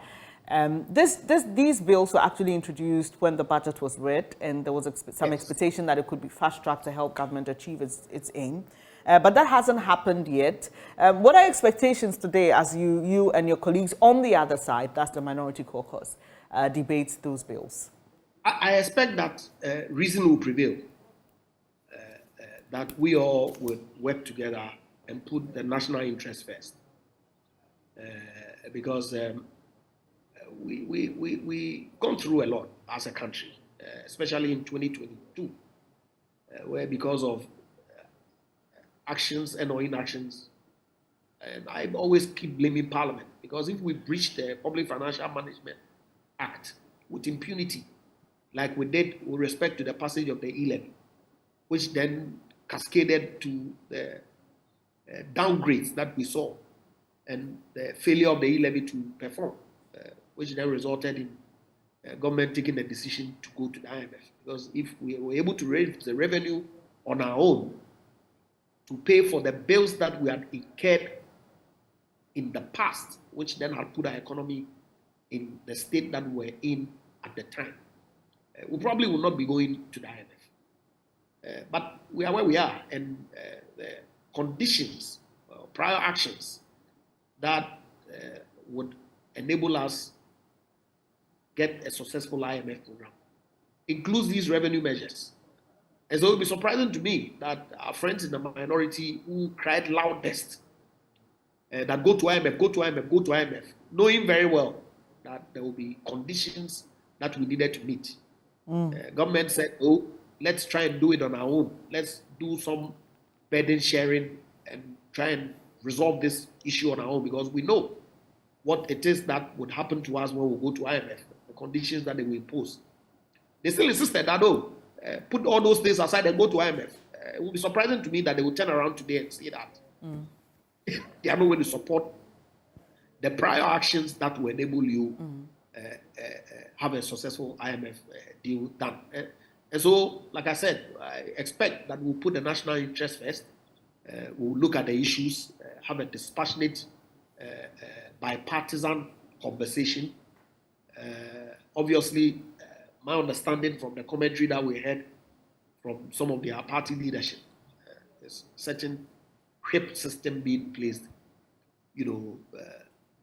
but we'll see. I expect that yesterday, my understanding is that some conversation took place amongst the leadership of Parliament that has not been conveyed to the entirety of all of us, which is usual. And so we're getting ready to go into Parliament to see how it plays out. I'm sure that the minority will have done their own consultations amongst their party leadership.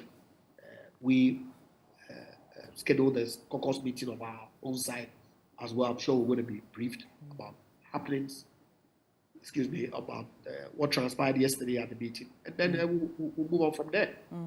And so these bills are the Income Tax Amendment Bill, the Excise Duty Amendment Bill, and the Growth and Sustainability Amendment Bill. And we expect that will rake in about $4 billion annually. And it's important that we set this in context, because at the time the announcement was made that we were going to the IMF, I remember then Information Minister Kojo Nkrumah said this was not going to be the magic wand in solving our economic challenges. He did admit that this was only for balance of payment support, and that we had to put in some measures to generate revenue and to also help us on that score. Are you confident that this would rake in this amount? And what are the plans if we are not able to meet those targets that we've set for ourselves? Well, I expect that the Finance Ministry would have done its work. Of course, they would have learned from their projections that they made on with the e-levy. Exactly. Yes, I expect that they would have done that. Obviously, you haven't heard the kind of negativity, even though I've heard some objections from some stakeholders about the implementation of these measures. Okay, but the negativity that was associated with the e-levy is not what we're seeing with respect to these revenue measures that are being proposed. And so, like I said, they are necessary to enable us, as the President communicated to Parliament during the State of the Nation address, to enable us have a successful IMF program. We all know what it is that Forex and import cover, balance of payment requirements does to our economy. Thankfully, we've seen some reclassification by the ratings agencies that has taken out of the status that we're in prior to yesterday. It's a good sign. We are not out of the woods yet, but if we keep our shoulders to the wheel, I'm sure that with the support of both sides, okay, we would be able to get out of this economic situation. I always ask people who put it out to me that, look, why did government do X, Y, Z? And I ask a rhetorical question that, yes, if the banking sector issue had not been dealt with, what would have been the consequences? Okay, already as we speak, I'm sure you've heard of the IPPs and their complaints, huge debt that has accumulated over time because the cash waterfall mechanism that was introduced to help ensure some revenue goes to all of them. Because of ECG's own peculiar problems, they're unable to collect sufficient to give everybody in the value chain. So the debt has grown. But if in 2017, government had not taken a decision to do the, the ESLA bond, to pay down significantly that cost at the time, all the huge excess capacity payments, the take-or-pay contracts that we signed. If government hadn't found the money to pay for those bills, what would have been the consequences? Okay, these were systemic, but they needed to be dealt with. Now, COVID comes and compounds your problems, and that has been admitted. It's a very interesting way to. It's a very interesting way to justify this, Andre Japamesa. I'm not justifying it because you see, this morning, whilst I was reflecting in my shower, I asked myself that you keep hearing people say justification. But if you don't situate the issues in context, like you yourself asked when you were asking me this question, how are you going to be able to resolve the problems that you are confronted with? So it's important that we all are clear. That's why I supported the below-the-line reporting. And I think that government should consistently have maintained it until we deal with these extraordinary expenditures that we have to incur. Were they necessary? Were they required? Did we have a choice in not doing it? These are questions that ought to engage our minds. But yes, I agree. We need to make progress. And so the progress that we are making is what government has outlined in the post-COVID economic recovery action that it's taking, that we are going to the IMF to then help us rebuild our economy to pre-COVID 7% growth as we witnessed between 2017 and 2019. So that's really what it is. So there'll be more on this conversation later. My colleague Benjamin Akakpo will be engaging Professor John Gachi, Eric Amponsah-Boateng, a tax expert, and Samson Asaki-Awingobit on the issue of the 3 bills that are before Parliament, which need to be considered because of how crucial they are to our IMF bailout. Finally, before I let you go, let me just, ask you what your concerns are about your party, the NPP, and we've recently heard from a flag bearer aspirant, Dr. Anthony Osei-Akoto. He is concerned that you still haven't released the timelines for filing of nominations et al. Leading to the 2024 elections. He's concerned that this indecision by the leadership of the party will create problems for people like him. And he said he's not willing to wait any longer, and that's why he launched his campaign. But for you, as a member of the NPP, and also, are you hoping to go back to Parliament? Well, as to whether I'll offer myself, yes. But as to whether the good people of Sekendi would grant me that honor, we yet to see. But will you file? Will you file? Will you pick a form? Do you intend to do that? By the grace of God, if I still have life at that time, yes, I will. Right. But you see, it's important that we're a party that is governed by rules. Okay. Our constitution is clear on when we select our flag bearer when we are in government for the next election. Okay. Question is there any breach in that rule? Obviously not. And I do not think that the fact that some people have a desire to contest, and so they've taken actions by leaving government, for example, should necessarily be the basis for setting the timeline for our presidential primaries or parliamentary primaries for that matter. I don't think so. Okay. But yes, there's been some engagement at the NEC level and, of course, at the national executive level. There's been some proposals that have been tabled. There's been some conversations that has taken place that was not conclusive, and an indication that further consultations ought to be held so that we can firm up the time for these exercises. So I would urge that we tread cautiously, but of course we should respect the rules that the party has laid out, so that we can have an orderly process. I don't know. I have my own preferred candidate. I know you do, and it looks like. Sorry, we are losing you a bit. Your line is a bit dodgy, but it looks like today you are having a lot of premonition. From your shower experience on justification. It was as though you knew I was going to talk about that. And you're just hinting at having your preferred candidate, because that's the next question I was going to ask. So Francis Adainimo, Dr. Osei-Akoto, and Mr. Alatremating have put their heads up. They have shown their clear intentions. Do you find your preferred candidate among these? Look, all of them are excellent individuals. They've paid their dues to the party and to their country, Ghana. I think that all of them are worthy of being considered for the role of flag bearer of our party. And if, by the grace of God and the good people of Ghana, they give us an opportunity to continue, I think they can do an excellent job. However, I think that the Vice President, Alhaji Dr. Mahmoud Bawumia, is the one that the New Patriotic Party has to support. And he's a candidate that I support.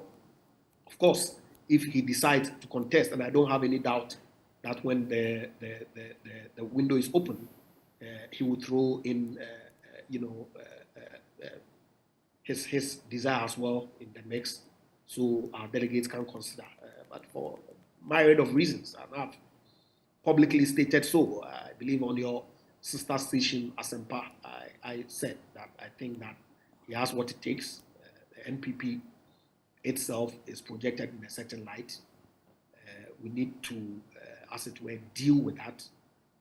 Besides that, he is competent. He's paid his dues as well, just like everybody else. But I think that he stands tall, and he's the one that has my full support. Thank you for your time here this morning, Andre Japamesa. He's Deputy Energy Minister and MP for 2nd D. And I appreciate your time here this morning once again. And we will catch up with you later in Parliament because we will be bringing you reports and subsequent bulletins on how the deliberations on the 3 amended bills takes off. But right here on the AM show with Bernice and Benjamin, we'll be having that conversation on those bills. Benjamin Akakpo will join you shortly for that. Do stay.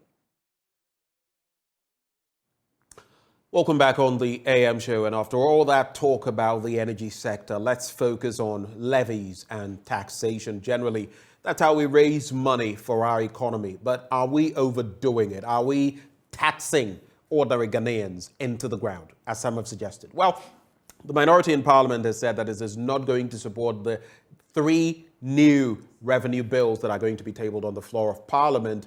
And they have numbers, but it's left to the majority to be able to counter their numbers with that majority position. I'm talking about the income tax, growth sustainability, and excise duty bills, which are to be tabled before Parliament. Well, joining us for that conversation, we have a number of economic watchers, experts, importers and exporters. But for now, we are joined by Eric Amponsah-Boateng, a tax expert. Mr. Boateng, a very good morning to you. Thank you for joining us on the AM show. Good morning to you and good morning to your viewers and listeners. Let's start with your comprehension of these 3 bills that are to be put before Parliament. Some have suggested that these are just going to exacerbate the plight of the ordinary Ghanaian. But let's start from an understanding of what these levies and taxes really are. When we talk about the excise duty bills, when we talk about the growth and sustainability bills, when we talk about the income tax bill, what exactly are they pointing at in our revenue generation? Okay. I think that as a nation, basically, if we have a budget and we expect that we'll be able to support the budget, which means that we should be able to mobilize the revenue to be able to do that. And so we must bear that in mind. I think that based on what is happening in the country and the fact that we've had to go to the IMF, we have to meet certain requirements. Right. And so we really do not have a choice. But I would say that. Are you suggesting our hands are tied, that there's nothing else we can do apart from impose these taxes and levies on the ordinary Ghanaian? Okay. What I would say is that I think that we have other measures. In my opinion, there are other measures that we could have put in place and not necessarily introducing these new taxes. Because you will agree with me, from January this year, the VAT Act was amended. Right. And it is now 15%. Exactly. Okay.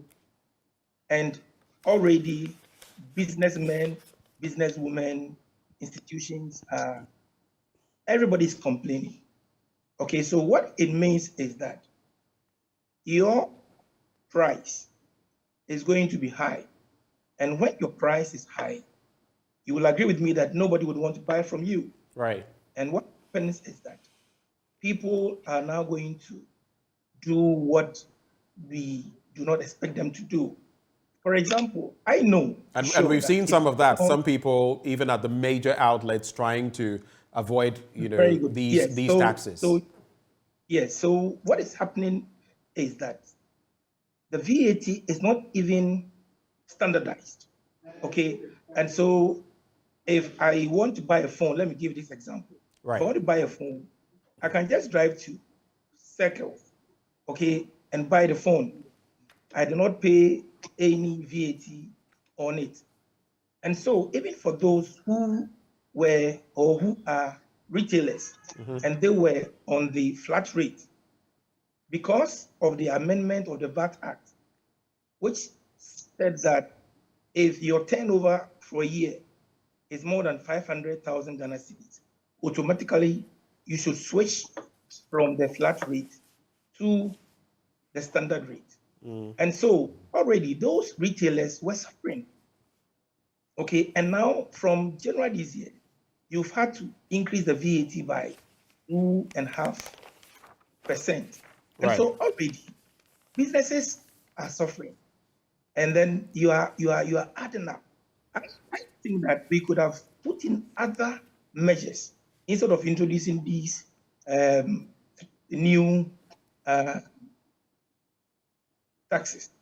All right. So right before I move on to my other guests, very quickly, you say they could have roped in other measures rather than bring in these new taxes, as you call them. Which other measures? Just briefly on that. What are the alternatives? All right. First of all, we need to ensure that we bring in those who are not in the tax net. Okay. Isn't that a horse we've flogged over flogged? I mean, we keep talking about it.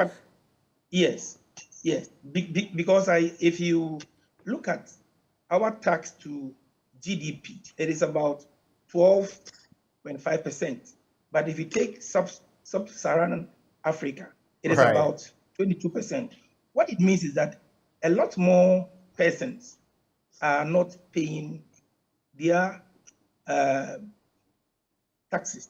And so if government were to look at that, okay, I don't think that there will be the need to bring in these new ones.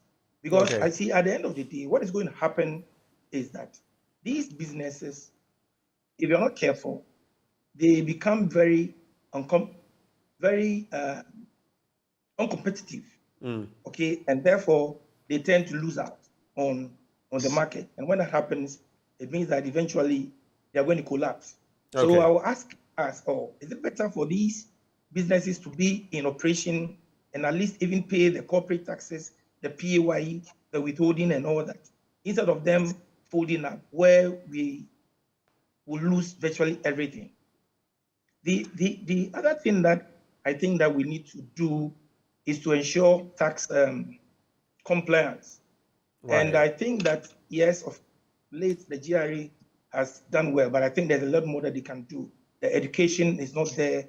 And then you look at some of the taxes, in my opinion, the rates are a bit on the high side. And when your tax rates are high, most people will definitely not comply. Right. So thank you. At least these alternatives exist. Let me also bring in the Dean of the University of Cape Coast, the University of Cape Coast School of Business, Professor John Gachi. And let me say a good morning to Samson Asaki Awingobit on phone. Gentlemen, a very good morning to you. Good morning. Good morning. All right. Hold for me, Samson. Prof, so briefly, when you look at these three, we're talking about the Income Tax Amendment Bill, the Excise Stamp Amendment Bills, as well as the Growth and Sustainability Levy Bill. What do you make of these three bills that are going to be tabled on the floor of Parliament? You heard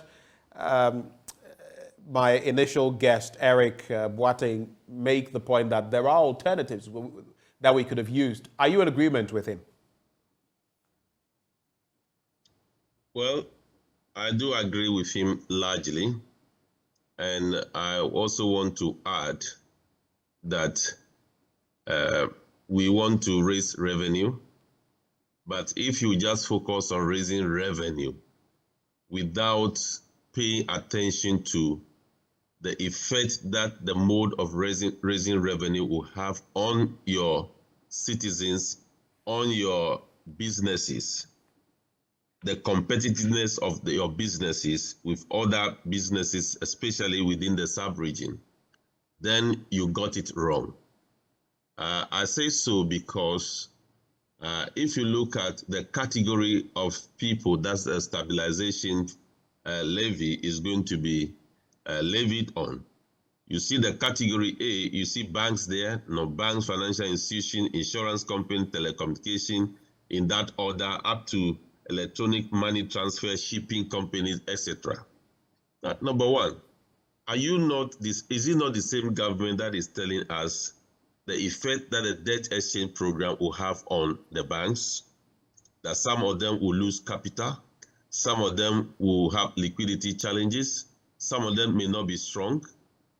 So why from 5%, imposing 5% on the profit of these banks before tax, then after that, the real corporate tax will apply? What will be the effect on the banks? So the businesses that are producing your taxes, you are overstressing them, and perhaps some of them will collapse, or perhaps it will create an uneasy ground for them. So you foresee that these three, if they pass through, would just add more strain on these already suffering businesses? That's your point. Exactly so. Exactly so. And if you go to category C, it seems to me that no institution or no business is left out, because category C say all other entities not falling within category A and B, they are supposed to pay 2.5% of profit before tax. So it's like no business is left out. So is it not the same business who are going to collect VAT on their activities and pass on to consumers? So benchmark value, is it not affecting the shipping companies, and then for that matter have effect on pricing? So I believe we seem to just be chasing revenue without recourse to the effect that it's having on the entities and the viability of the entities to continue to contribute to the tax revenue. And I would not be surprised to see a large chunk of default in terms of payment of taxes. Because when the tax rate and then the multiplicity of taxes occur, that creates an incentive for default. Have we got to the point of, would you call it, over taxation? You, the economists, say that if you tax businesses into the ground or ordinary people into the ground, it means that you're going to create systemic flow problems. Have we got to that point where on the back of all the taxes, the levies from COVID-19, and we're still paying for that when you make purchases, to the GET Fund, to NIA, NHI, and all of that, all of these levies that we keep paying, in addition to the increment in VAT, you've made mention of the benchmark values, and now these three that have been tabled, have we got to the point where we are, or the government is over-taxing businesses? And could this have a negative spin-off effect? Well, I think that is largely true. If you recall, the key members of this government were complaining about taxes when these taxes were not available. Then they have brought all these tax increments and new taxes coming on board. What do you call that? I think we have now moved from actual production to taxation. All we need to do now is to be taxing. That's what we are doing, and it's not well. It's not good for the economy. So they are betting, but as to whether to determine that they are really overburdened, we need to compare the burdensome taxes we're talking about with what we are realizing. If you go to Nordic countries, Sweden, Finland, and co, yes, the tax rates are very high, but that is where they can see efficient rail line. That is where they can see efficient public transport system. That is where they can see efficient delivery of public services to the people. Over here, we don't have that. So what is the essence of these burdensome taxes on businesses and individuals? That is the question we need to be asking ourselves. Should we allow ourselves to be taxed over and over and over again, and then we will not get the benefit that comes with taxation? I think it's problematic. Hold for me, Prof. Interesting initial thoughts that you have shared. For you, Samson Asaki Awingobit, you are Executive Secretary of the Importers and Exporters Association. What's your initial reaction to these 3 new levies, taxes that are put to or are meant to be put before Parliament for consideration? And what do you foresee would be the impact of saying? Also add to that, do you feel at this point that the business community is getting overtaxed? Very big good morning to your cherished viewers and listeners, and a very big good morning to my colleagues, the party panel, Professor Gachi and Eric, for joining us this morning. I must say that from the 2 speakers, I will not depart away from what they have said. What I can only add is that the government have lost its relevance so far as it comes to policy and policy direction or policy framework. The government of the day has lost its relevance. It's no more in touch with the people. It doesn't know how business community are feeling, and all ideas or innovations are just throwing at everybody. And that is the worrisome situation we find ourselves. That the government that touted that they were going to move business community from taxation to production, they were not coming to cripple business community, end up crippling the business community in this country. I want Professor Gachi and the tax expert, Mr. Eric, to help me out. How many times would one commodity should be taxed? They are tax experts. You go to the port, you are paying the duty, import duty, you are paying VAT, you are paying get fund, you are paying health insurance, you are paying COVID levy, you are paying financial recovery levy. You go to the market, you are going to sell same product, you are paying VAT, you are paying COVID levy, you are paying health insurance, you are paying get funds. Then another person, that is from a wholesaler to a retailer, before you get to the final consumer will also pay same commodity. This is how the tax system is working in this country. I don't know where our finance minister, and I don't know who is advising the government in terms of taxes. And I know every minister only have a technical person who will advise. Before they will do so, they will go on monitoring. They will understand how the Ghanaians are feeling. They will see how businesses are growing or expanding. Then you can come to talk about introducing taxes. We don't have the luxury of doing all of that because these 3 are supposed to help us scale the hurdle of securing an IMF deal. You do realize these are not normal times. I totally reject if this is the kind of lazy approach. I am not quite sure that if you go to the relief that the IMF is asking Ghana to present before them so that it will help us to secure the $3 billion loan or facility that they want to give to Ghana.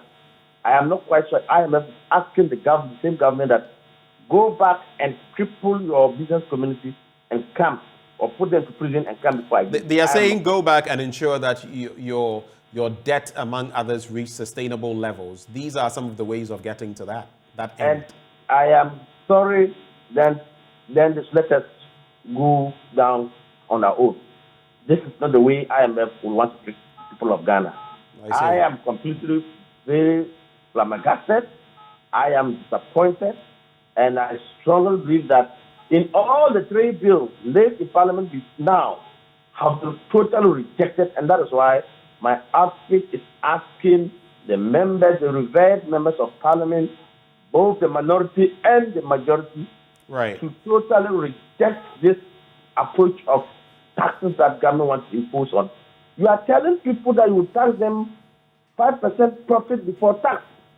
You are saying that the current dispensation, and I'm quite sure this morning you're picking a bottle of water because you are moderating the program. I'm sure you know how much it costs. If this income accessible duty tax from 10% to 20% that the government is asking, what it means is that the government is no longer concerned about the ordinary Ghanaian, whether you want to buy a Fanta and put your child back so that you can go to school. And of course, even when we're children, in the morning when you wake up, you are crying, you don't want to go to school. Definitely your father or your mother wants to buy something to deceive you so that they can pamper you to go to school, isn't it? So all accessible products, carbonated water, fan, canned coke, canned malt, spirit, wine, are all already the cost of these prices. Consumers are complaining, as your two speakers already said, Professor Gachi and the tax expert, Mr. Eric, also said this thing. We strongly believe that this is not the way to go, and we expect Parliament to do so. In fact, parliamentarians are in Parliament because among the community in which you live, the constituency in which you live, the people have trust in you. The people know that, the constituency knows that if you go, their burden is your burden. And so you transfer their burden. You go and speak the language that if they have the opportunity, they will speak. And that is why we are saying that if you go to the market, the prices of goods that we see in the market do not have MPP or NDC color. And so it shouldn't be only NDC that is asking the members of Parliament to vote against it. But if I'm a constituent, as I speak this morning, I want to appeal to every constituent. If you know you have your member of Parliament in Parliament today, pick a phone and call that person and say, if these bills come before you, the income tax amendment bill, the accessible duties amendment bill, please vote no. Vote against it. Don't vote yes. Because it's affecting me. If I go to market, what is the prevailing prices? Ghanaians are crying. Let alone if prices will have to go up. And I can tell you, I use my last question to tell you, if Parliament goes ahead, I heard my colleague, my very good friend, Andrew Messiah, have I called the name proper? The Deputy Minister of Energy, was saying that Andre Japamesa, right? Yes, he was asking Parliament to his colleagues from the majority to make sure that they come and then they pass the bill. It's good. It will help the country. And it will help the country, but it will kill the industry. It will help the country. The company will fall up if they pass this bill into law. It will help the country. The company will downsize staff. They will lay off workers. The existing unemployment rate in the country today. If this government is very sensitive, governments should rather ask business communities to plow this 5% they intend to take it from there back to the businesses and expand and employ the community. I am sure so that's some perspective you're giving the conversation. Instead of taxing you further, they should rather incentivize the business community to even give employment to other people. But it's easier said than done to say that. It's very easy to say, don't tax us further. Don't do this, don't do that. When government has said that if we don't implement some of these moves, the whole effect on all of us, on our economy, the shocks are going to affect the same business community. But I'll ask you, just as I asked the initial speakers, what would your alternatives be? You're saying let's not do this. What are your alternatives? I want to believe that governments should rather give us a moratorium. Governments to let business... A moratorium on what? Governments should let business community come back to its feet. As to stand now, every organization, every business is on its knees to collapse. I want clarity. I want clarity. A moratorium on... government is saying they are on its knees. Samson. By the end of the March, if IMF do not approve the bill, Ghana will collapse. Same thing that we expect government that please give us this period. Let us come back. Businesses are frustrated. In 2022, end of year, a lot of businesses couldn't raise anything. And we are just in first quarter of the year.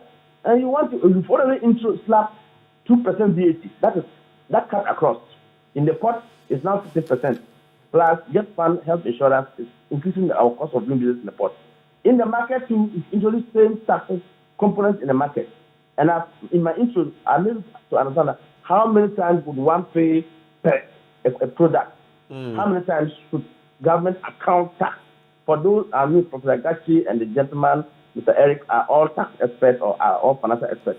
Can they tell me, per one commodity, one mobile phone, I pay tax at the airport, VAT, get fund, health insurance, financial recovery levy, whatever, all in, I am going to sell it to a wholesaler. I have to invoice the same thing. Wholesaler is going to invoice it to a retailer. Before I get to the final consumer, at how many times? I strongly believe that this is not the right time to talk about if these three bills doesn't go through, then IMF will not give it the money. I'm not quite sure IMF is threatening Ghana that if you don't get this bill go through, we will not give it. Samson, point made, but just to clarify, you made a point that the business community rather should be given some sort of moratorium on taxes. Which taxes? The three that are yet to be confirmed by Parliament, made into law, or Which taxes specifically are you referencing? Yes, these the three. I mean, what I'm saying that point corrected. It's all moratorium when it becomes a law. Okay, but all right. now it's coming. It's yet to be law. We are saying that they can put on hold until it. Parliament should put on hold it. That's what we are calling for. Because as soon as they pass this bill to law, the president is ready to sign because he said he was eager and he said he described it as very important bill. We are describing it as very killer bill if MP goes ahead to approve this bill. Now, if you look at our VAT standing at about 15% and you look at collections by way of GDP, you would realize that we're getting around, I believe one of you mentioned, just about 12%, while in the sub-region, or at least in many neighboring countries, we're looking at about 22%, that is revenue or taxation to its contribution to GDP. The passage of these bills into law, it has been touted that they would increase tax to GDP from about 13%, as has been mentioned, 12-point-something%, to 18%.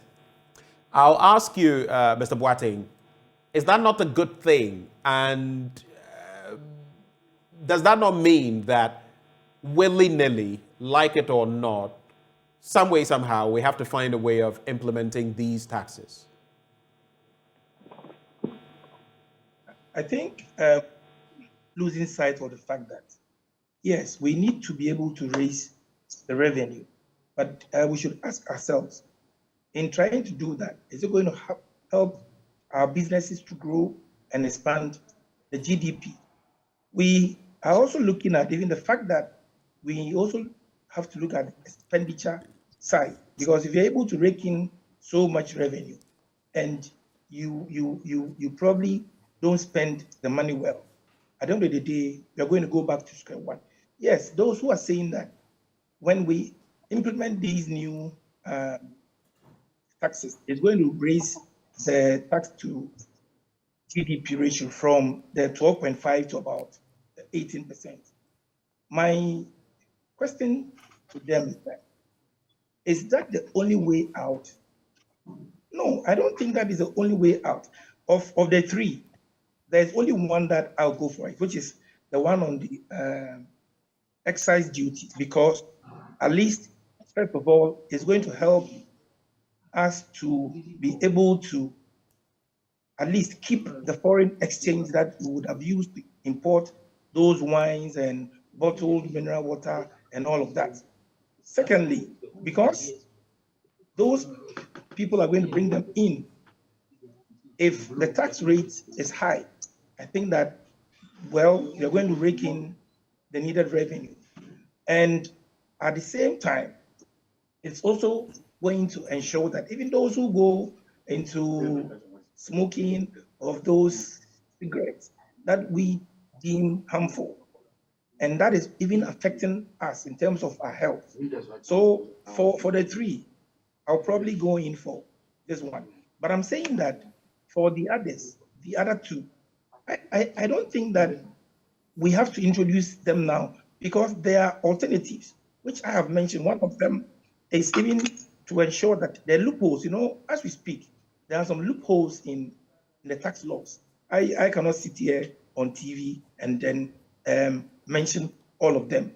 If you're able to plug these loopholes and also even ensure that those who generate the revenue, the processes and the procedures, there is no room for any officer to be able to probably divert some of the revenue into his or her pocket. I believe that we really can increase it. Look, just last week, we are hearing that government is going to bring aboard the road, the tolls. And I have said it over and over again that if we bring them back and we do not automate them, then I think it's even better that we leave them as they are. Because I remember when the automation was done, the revenue was more than twice. Okay, and so these are other measures that we can put in place instead of saying that at all costs we must introduce these new ones. So that is what I would say. Finally, we always say that we want to ensure the growth of the economy. I remember a few years back, you remember we had the National Reconstruction Levy. And in that law, we expected it to last for probably 4 or 5 years. When that period ended, then they introduced the National Fiscal Stabilization Levy. And this one that we have, which is going to end in 2025, I can bet that even after 2025, it will remain there till probably, I don't know when. So the point that I'm making is that, yes, we have to rake in the revenue, but I don't agree that we have to introduce these, probably the only one that I will agree with is the one on the excise duty. And I think I've given you the reason. But the other two, I don't think that it's the right time to introduce them. Because if you look at the rippling effect on the businesses and ultimately the nation, what it means is that if some of these businesses go down, employees would have to be laid off. But I believe that at the stage that we have reached, we rather need to encourage those businesses to be able to grow, to be able to expand, create employment. And at the end of the day, whatever tax revenue that we expect to get, I believe that we will even get more than what we need. Okay. And so that is what I'll say. All right.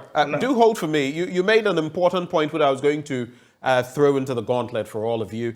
It had to do with this measure, for example, the Growth and Sustainability Levy, which is only supposed to apply all the way till 2025. But I'll get to that later.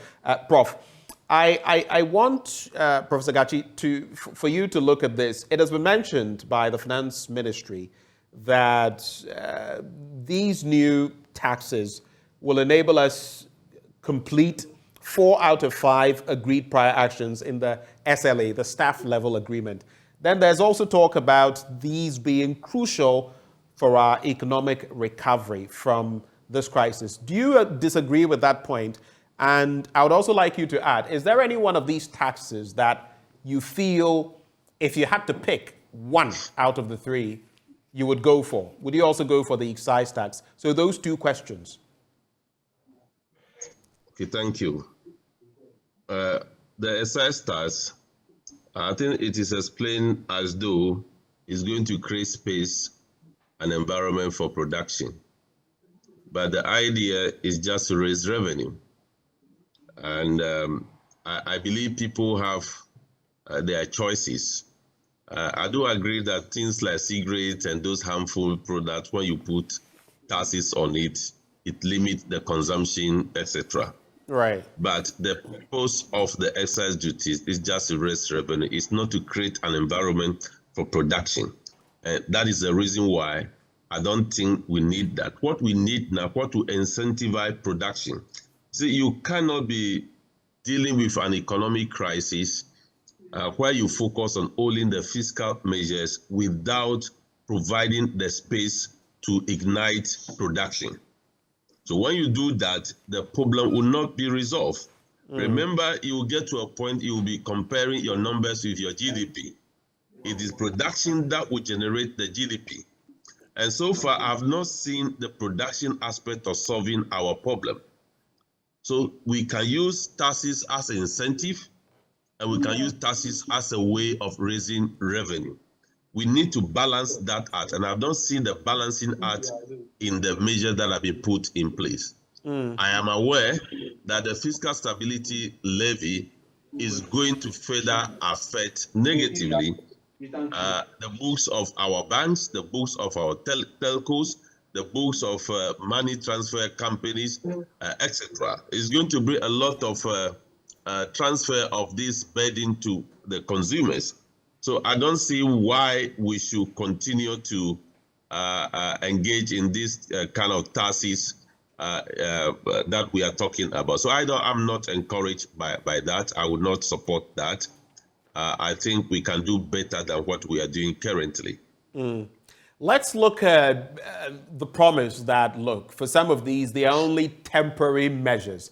Let's look at the growth and sustainability levy, for example. It will apply all the way to 2025. We're still being levied for COVID-19.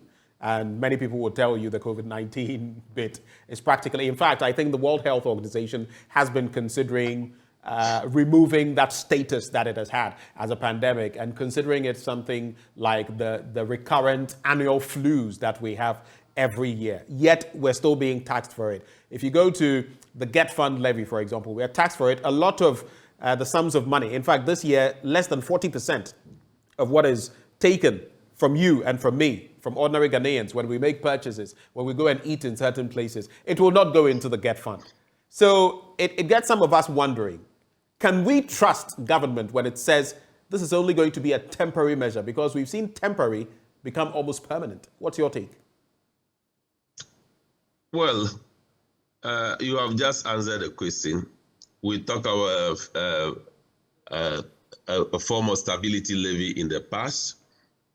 It was reintroduced. They have sunset clauses, which ordinarily give the impression that, oh, I just need it for just 3 years. After that, I will scrap it.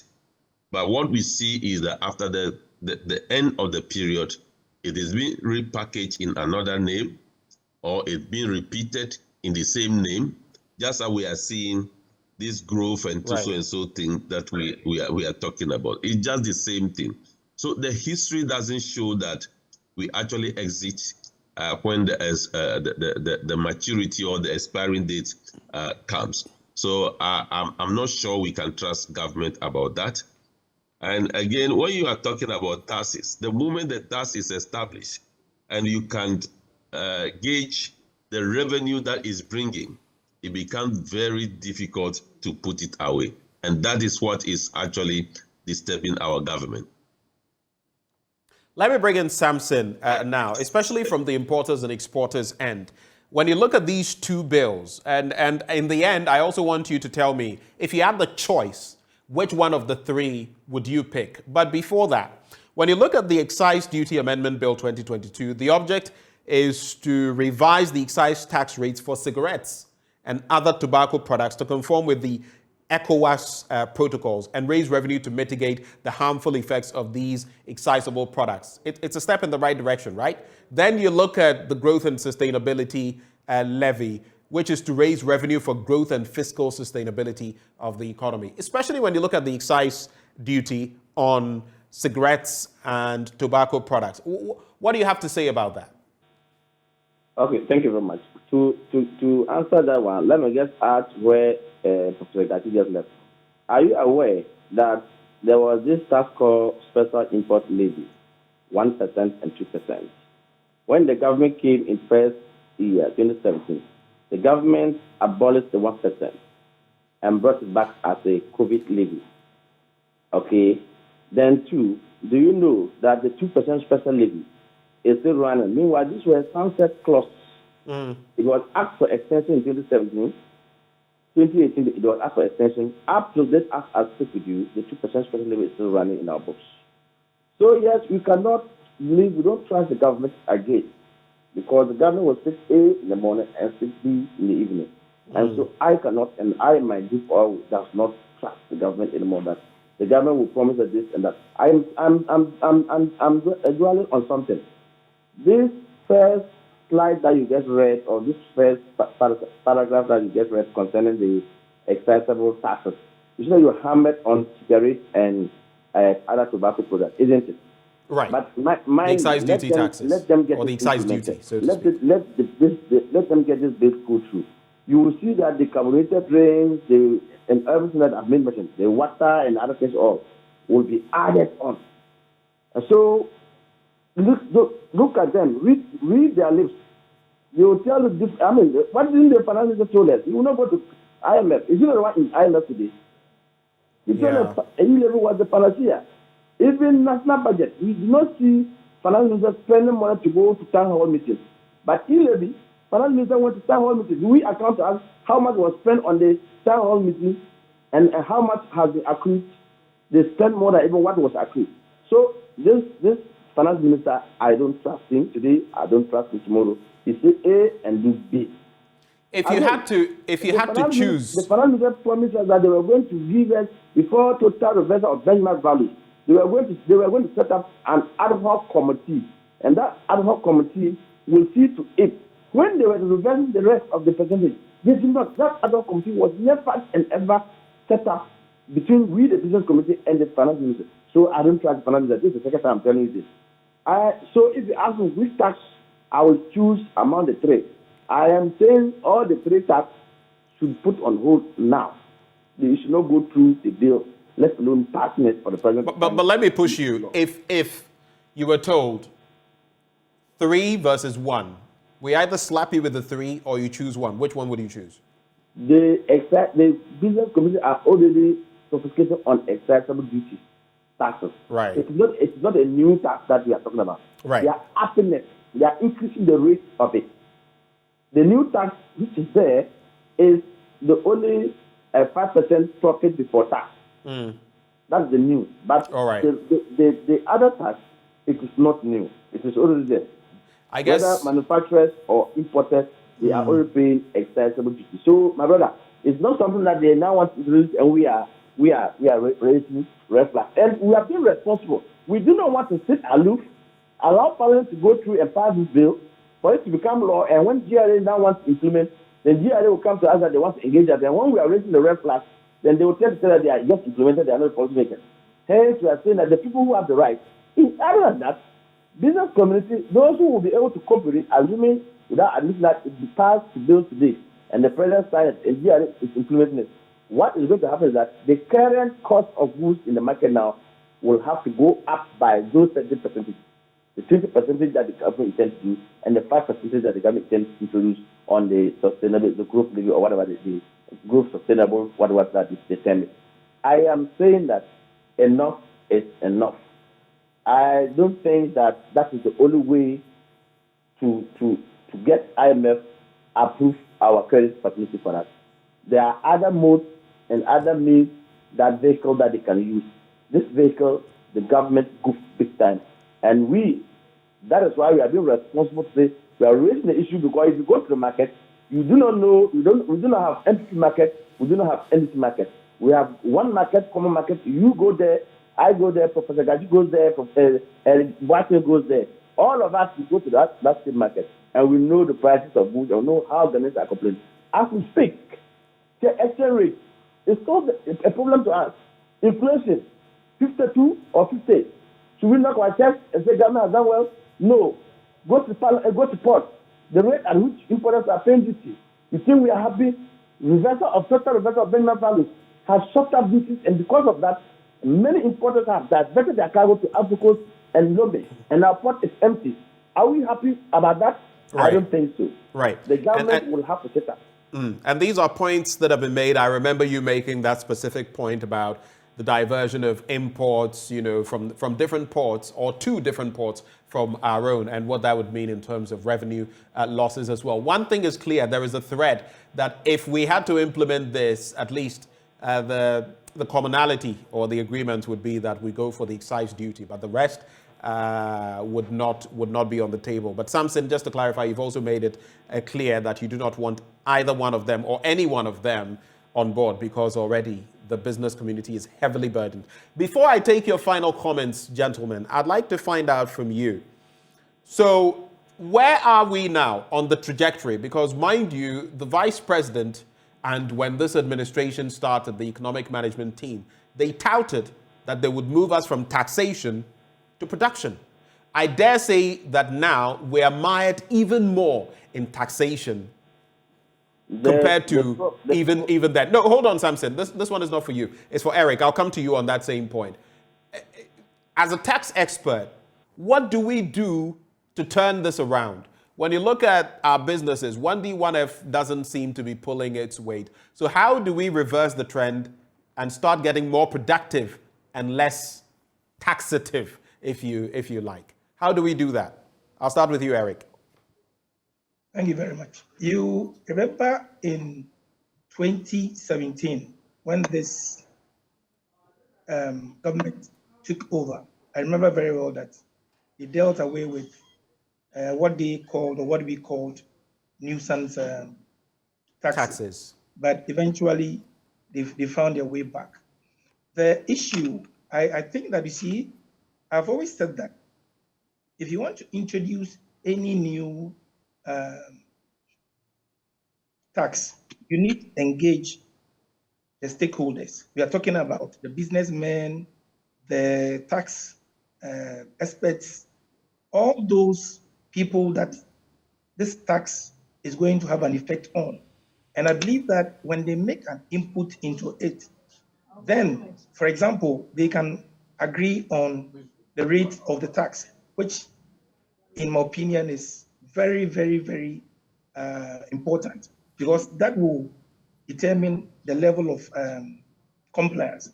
I think that we are not getting where we are because we do not prioritize. You see, when you're able to raise money, or you raise the revenue, or you even go in for a loan, it depends on how you use the loan. Okay, and if you use the loan in productive sectors of the economy, what happens is that there is a kind of a cycle where you see growth, development, creation of jobs, and all of that. And so, in my opinion, eventually the loan pays for itself many times over.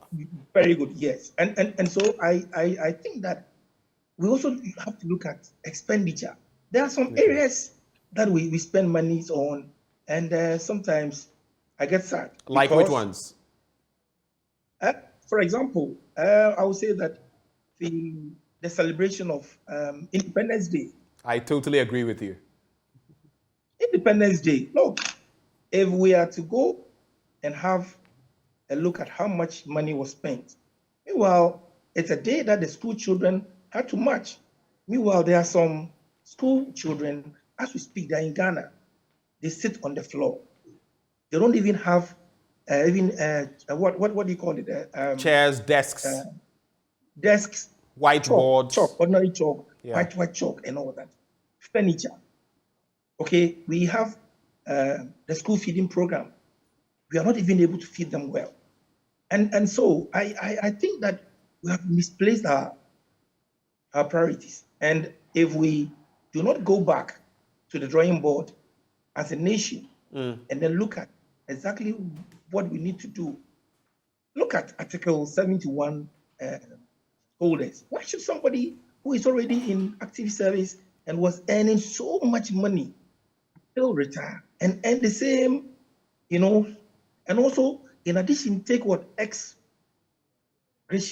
So do you agree with the calls that have been made that that should be scrapped? Do you agree with that? Yes. But you see, for now, our MPs have to also go and say that, yes, if the bill is put before the House, whether they are going to vote for it or vote against it, because at the end of the day, they themselves enjoy it. Right. Okay, but I think that is a drain on the meager revenue that we have. And so I would just say that we need to look at our expenditure. I think we spend so much money in areas that we don't really need to, and that is having an effect on the nation's growth and development. Prof, how do we move from taxation to production? How do we make the dream come true?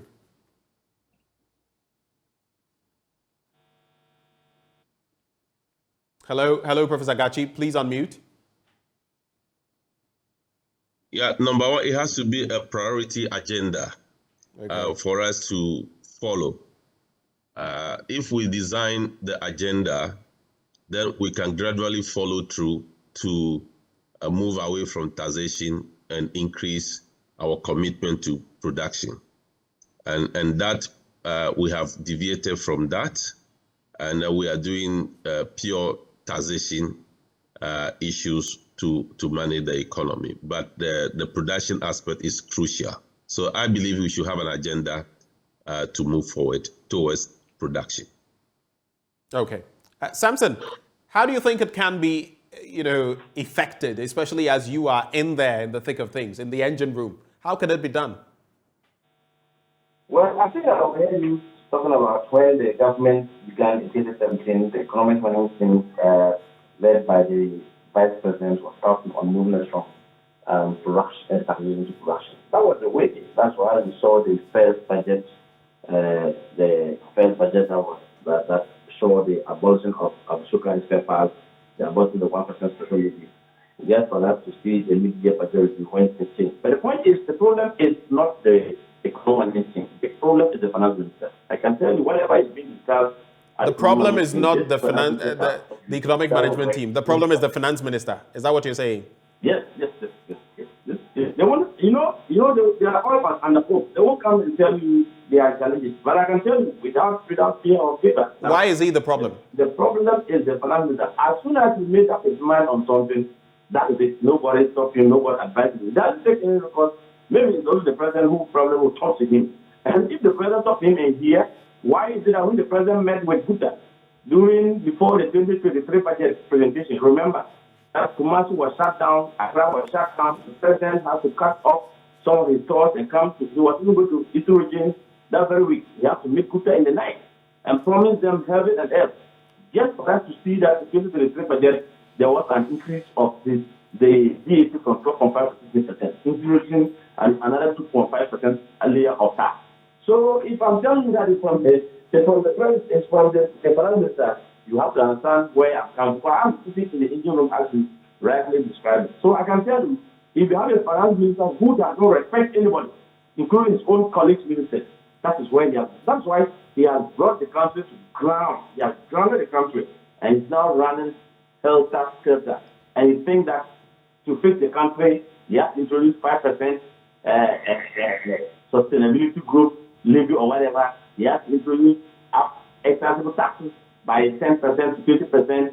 You have to bring, and I think the oil industry. Because yesterday I listened to our brother David Akakpo. He was also raising issues on the upstream because they are also complaining. They are also scared. So what it means is that you want to walk in investors to the country and you want to harass these investors. You can't take your cake and have it. And I can tell you from 2022 today, if you know the number of people who have fought up in this country, both Ghanaians and non-Ghanaians, and they are relocating to Africa, which is very close to us, you ask me earlier that look at the tax rate. The neighboring countries are making almost 20% and we are 12 or something. But are we in the same indicator? In the neighboring countries, if you are born to do business, at what rate are you going to want to do business in those countries? What's the inflation rate? What's the exchange rate? SEPA is still where it used to be since I started my advocacy in 2014, my brother. So we are not in the same condition. Today, did they introduce COVID-19 levy? How did they introduce COVID-19 levy? Did they introduce financial service levy? The financial service levy that the government told us that it was user tax has bought it. Came the collapse banks and other things, and my people are paying it at the point. Okay, so if there's any someone that will play in this country, it should be the arrogance and the disrespect of the finance minister has brought this country to ground it. All right. To conclude the conversation, I just want a straight yes or no answer. You don't even need 5 seconds for this. Imagine all three of you were members of parliament and that today, this motion would be tabled. When it gets to the point of voting, assuming you, the tax expert, Eric Boateng, Samson, you are a business person, Professor Gachi, you're an academic. If all of you were MPs, how would you vote on this matter? Would you vote for these levies and taxes or against them? Samson, you get the first stake. If I would vote for the excise taxes on the tobacco and cigarettes, I would ask them to go back and re-amend it. They'll go back and re-amend it so that to be specific. Then I will vote for yes. But so far as it is in the holistic way, if you vote yes, then tomorrow the minister has the authority to ask the rest of the carbonated things, the water, the other things, and at that time it's too late for you to talk. You can't say, I did not vote for this or I did not vote for that. All right. So according to Samson, he would go for the excise duty as far as tobacco products and cigarettes are concerned, but he would want some amendments made. But for the others, no. For you, Professor Gachi, how would you vote if you were a member of parliament? You have to unmute, Prof. Yes, I have unmute. Please go ahead. Yeah, I say I will vote no for all of them. No for all of them. Because all of them have effect of negatively affecting the business environment, the consumers, and production sector. And I believe enough taxes have been, designed already. All so right. we don't need extra taxes of this nature. All right. Mr. Wating, you're a tax expert. If you were a member of parliament as well, how would you vote? Yes or no? I'll vote yes for the excise duty amendment. But, for the growth and sustainability levy, if you look at the amount that it intends to raise, it's bringing in 2,216,000,000 cities. And so that is huge. And so probably I would ask them to go back and then do something about it, because that is going to affect the businesses that we have. But if you look at how much it's bringing, I think it's quite significant. And so I would rather let them go back to the drawing board and probably bring it back before we take a look at it. Thank you. So interesting vote as members of parliament. Samson, semi-yes. Eric Boateng, semi-yes. Professor Gachi, a clear no. That is how they would have voted on the floor of parliament. But gentlemen, I'm very grateful that he joined the conversation. Samson Asake Awingobet is Executive Secretary of the Importers and Exporters Association of Ghana. We also had Professor John Gachi, Dean of the UCC School of Business, and Eric Amponsah Boateng, a tax expert. I'm going to take a bit of a drink before we come back and interact with you. And you know what I'm going to be drinking? Awake purified drinking water. It's treated through a strict purification process to ensure that every bottle on the market refreshes you and me better. We have the perfect sizes for all purposes as well. 330 ml, 500 ml, 750 ml. And for those who are heavy drinkers, you can get 1.5 liters. But there's more. Especially if you're thinking of your homes and offices, there are 19-liter jar bottles, ideal for homes and offices. So all you need to do now is stay awake with Awake Purified Drinking Water. Awake Purified Drinking Water, one for life. Remember, for every bottle you purchase, everyone, a donation is made to the National Cardiothoracic Center. And for me, I always say that is heartwarming. There are so many of us who need care when it comes to our hearts, and we simply can't afford it. When you purchase Awake, you put something in the kitty for such people. It's a product of Casa Preco Company Limited. For bulk purchases, just call this number, 0262 351 251. 0262 351 251. This advert is FDA approved. On that note, I'm going to take my sip of Awake, and I mean it. It's Awake drinking water. Maybe I'll bring it on the show so that you see for real. After the break, we get interactive with you.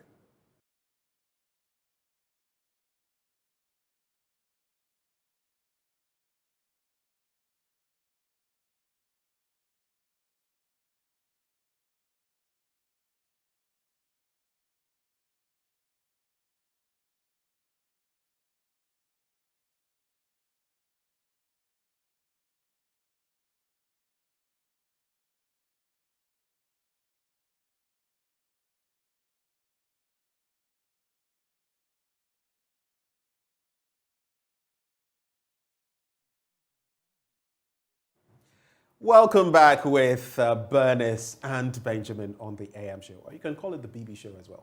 Bernice and Benjamin.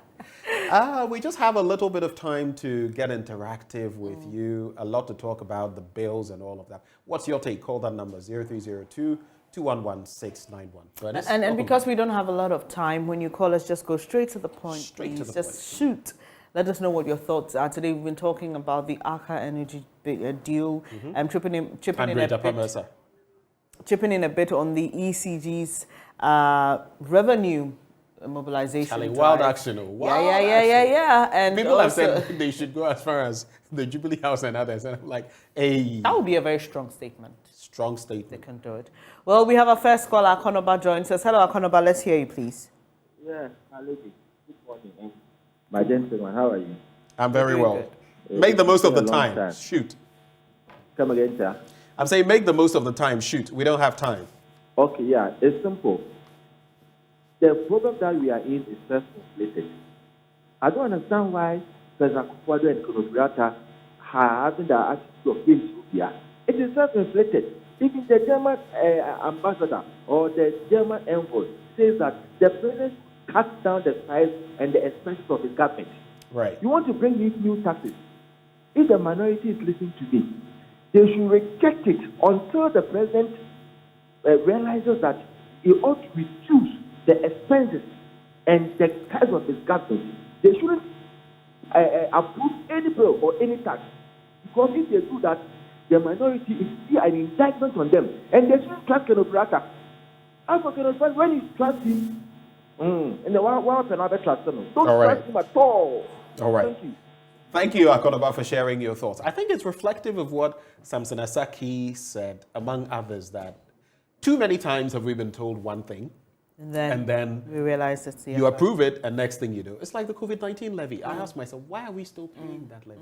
And when I was speaking to Andrew Japan-Mensah, I did try to tease that response from him if he was confident that we're going to raise the revenue these bills have projected to raise. And he said, well, he believes the finance ministry had learned from the e-levy projection mishap. So let's see how it goes. Ebenezer is joining us from Old Barrier. Good morning to you, Ebenezer. Let's hear you. Hello, Ebenezer. If you can hear me, please go ahead and share your thoughts with us. Ebenezer, can you hear us? Oh. We seem to have a challenge there. Please, when you call us, listen on the telephone. When you try to listen via the television, there's a bit of a delay, and it disrupts our ability to communicate in real time. So please just talk to us over the phone, and let's hear what you have to say, and as well share with the rest of the world. Benjamin? Well, so that is it. We still have a bit more time. We'd love to hear from you in the next 2-3 minutes as we wrap up on the show. But interesting discussion you had with Japan-Mensah. But before I share my thoughts, we have another call. Yes, Eric is joining us from Ablekuma. Good morning, Eric. Let's hear you. Good morning. Right now, we've been following up with everything that's been happening for the past 6 years or whatsoever, and it looks like a deja vu. Today we are here, tomorrow we are there, then we are back again. But I can say the problem of Ghanaians is not the new taxes or the sources of revenue or whatsoever. If we should sit down and go back to our books, this government has been the most resourceful government ever. And we don't see anything, whether we are being taxed, but what the taxes are being used for, and so are they. We don't see any improvement in this country. So we should stop going about the new taxes and the politics and all those, and let's just focus on where we are going, and if only we are on the right way. Right, thank you very much for your thoughts. I'm sure he meant most resourced when he said resourceful, based on the context of his submission. Benjamin. Yeah. Well, I think this is Ebenezer called and couldn't interact with that. But too bad. Ebenezer, this is how far the Lord has brought us on the show this morning. We're always grateful that you make the time to join Bernice and Benjamin. And let's see what tomorrow brings as well. Of course, I'll be sharing my blunt thoughts with you. We'll bring you more in sports. We'll know by tomorrow whether the Black Stars can sail through against the Palancas Negras of Angola. We've got our fingers crossed, but that's a match I'm looking forward to. There'll be live commentary on Joy FM. The match is at 4. Expect build-up around 3:30. So just... this Joy FM, our sports team will be giving you live commentary, and we wish the Black Stars all the best. Where's your flag? It's been a while since you brought the flag. I'm reminding you. Please start bringing your flag back. We need to win that group and get to the AFCON. We're behind you guys. Go Black Stars! Go do this for us. And yeah, it'll be a fine way to honor Christian Achu, who was buried last week Friday. So. I'll just end on a mischievous note. There's this new guy from Germany. He plays in Germany, Königsdörfer. And I hear all the women are drooling over him on... What do you make of him? They say he's KVB's replacement, Kevin Prince Boateng's replacement. Do you agree? Does he look like him? Thank you so much for joining us today. Benjamin wants to hear something from you, but he won't get it this morning. Thank you all so much for making time to be with us. God willing, we're back tomorrow with another exciting edition of the AM show. Definitely focusing on what matters to you.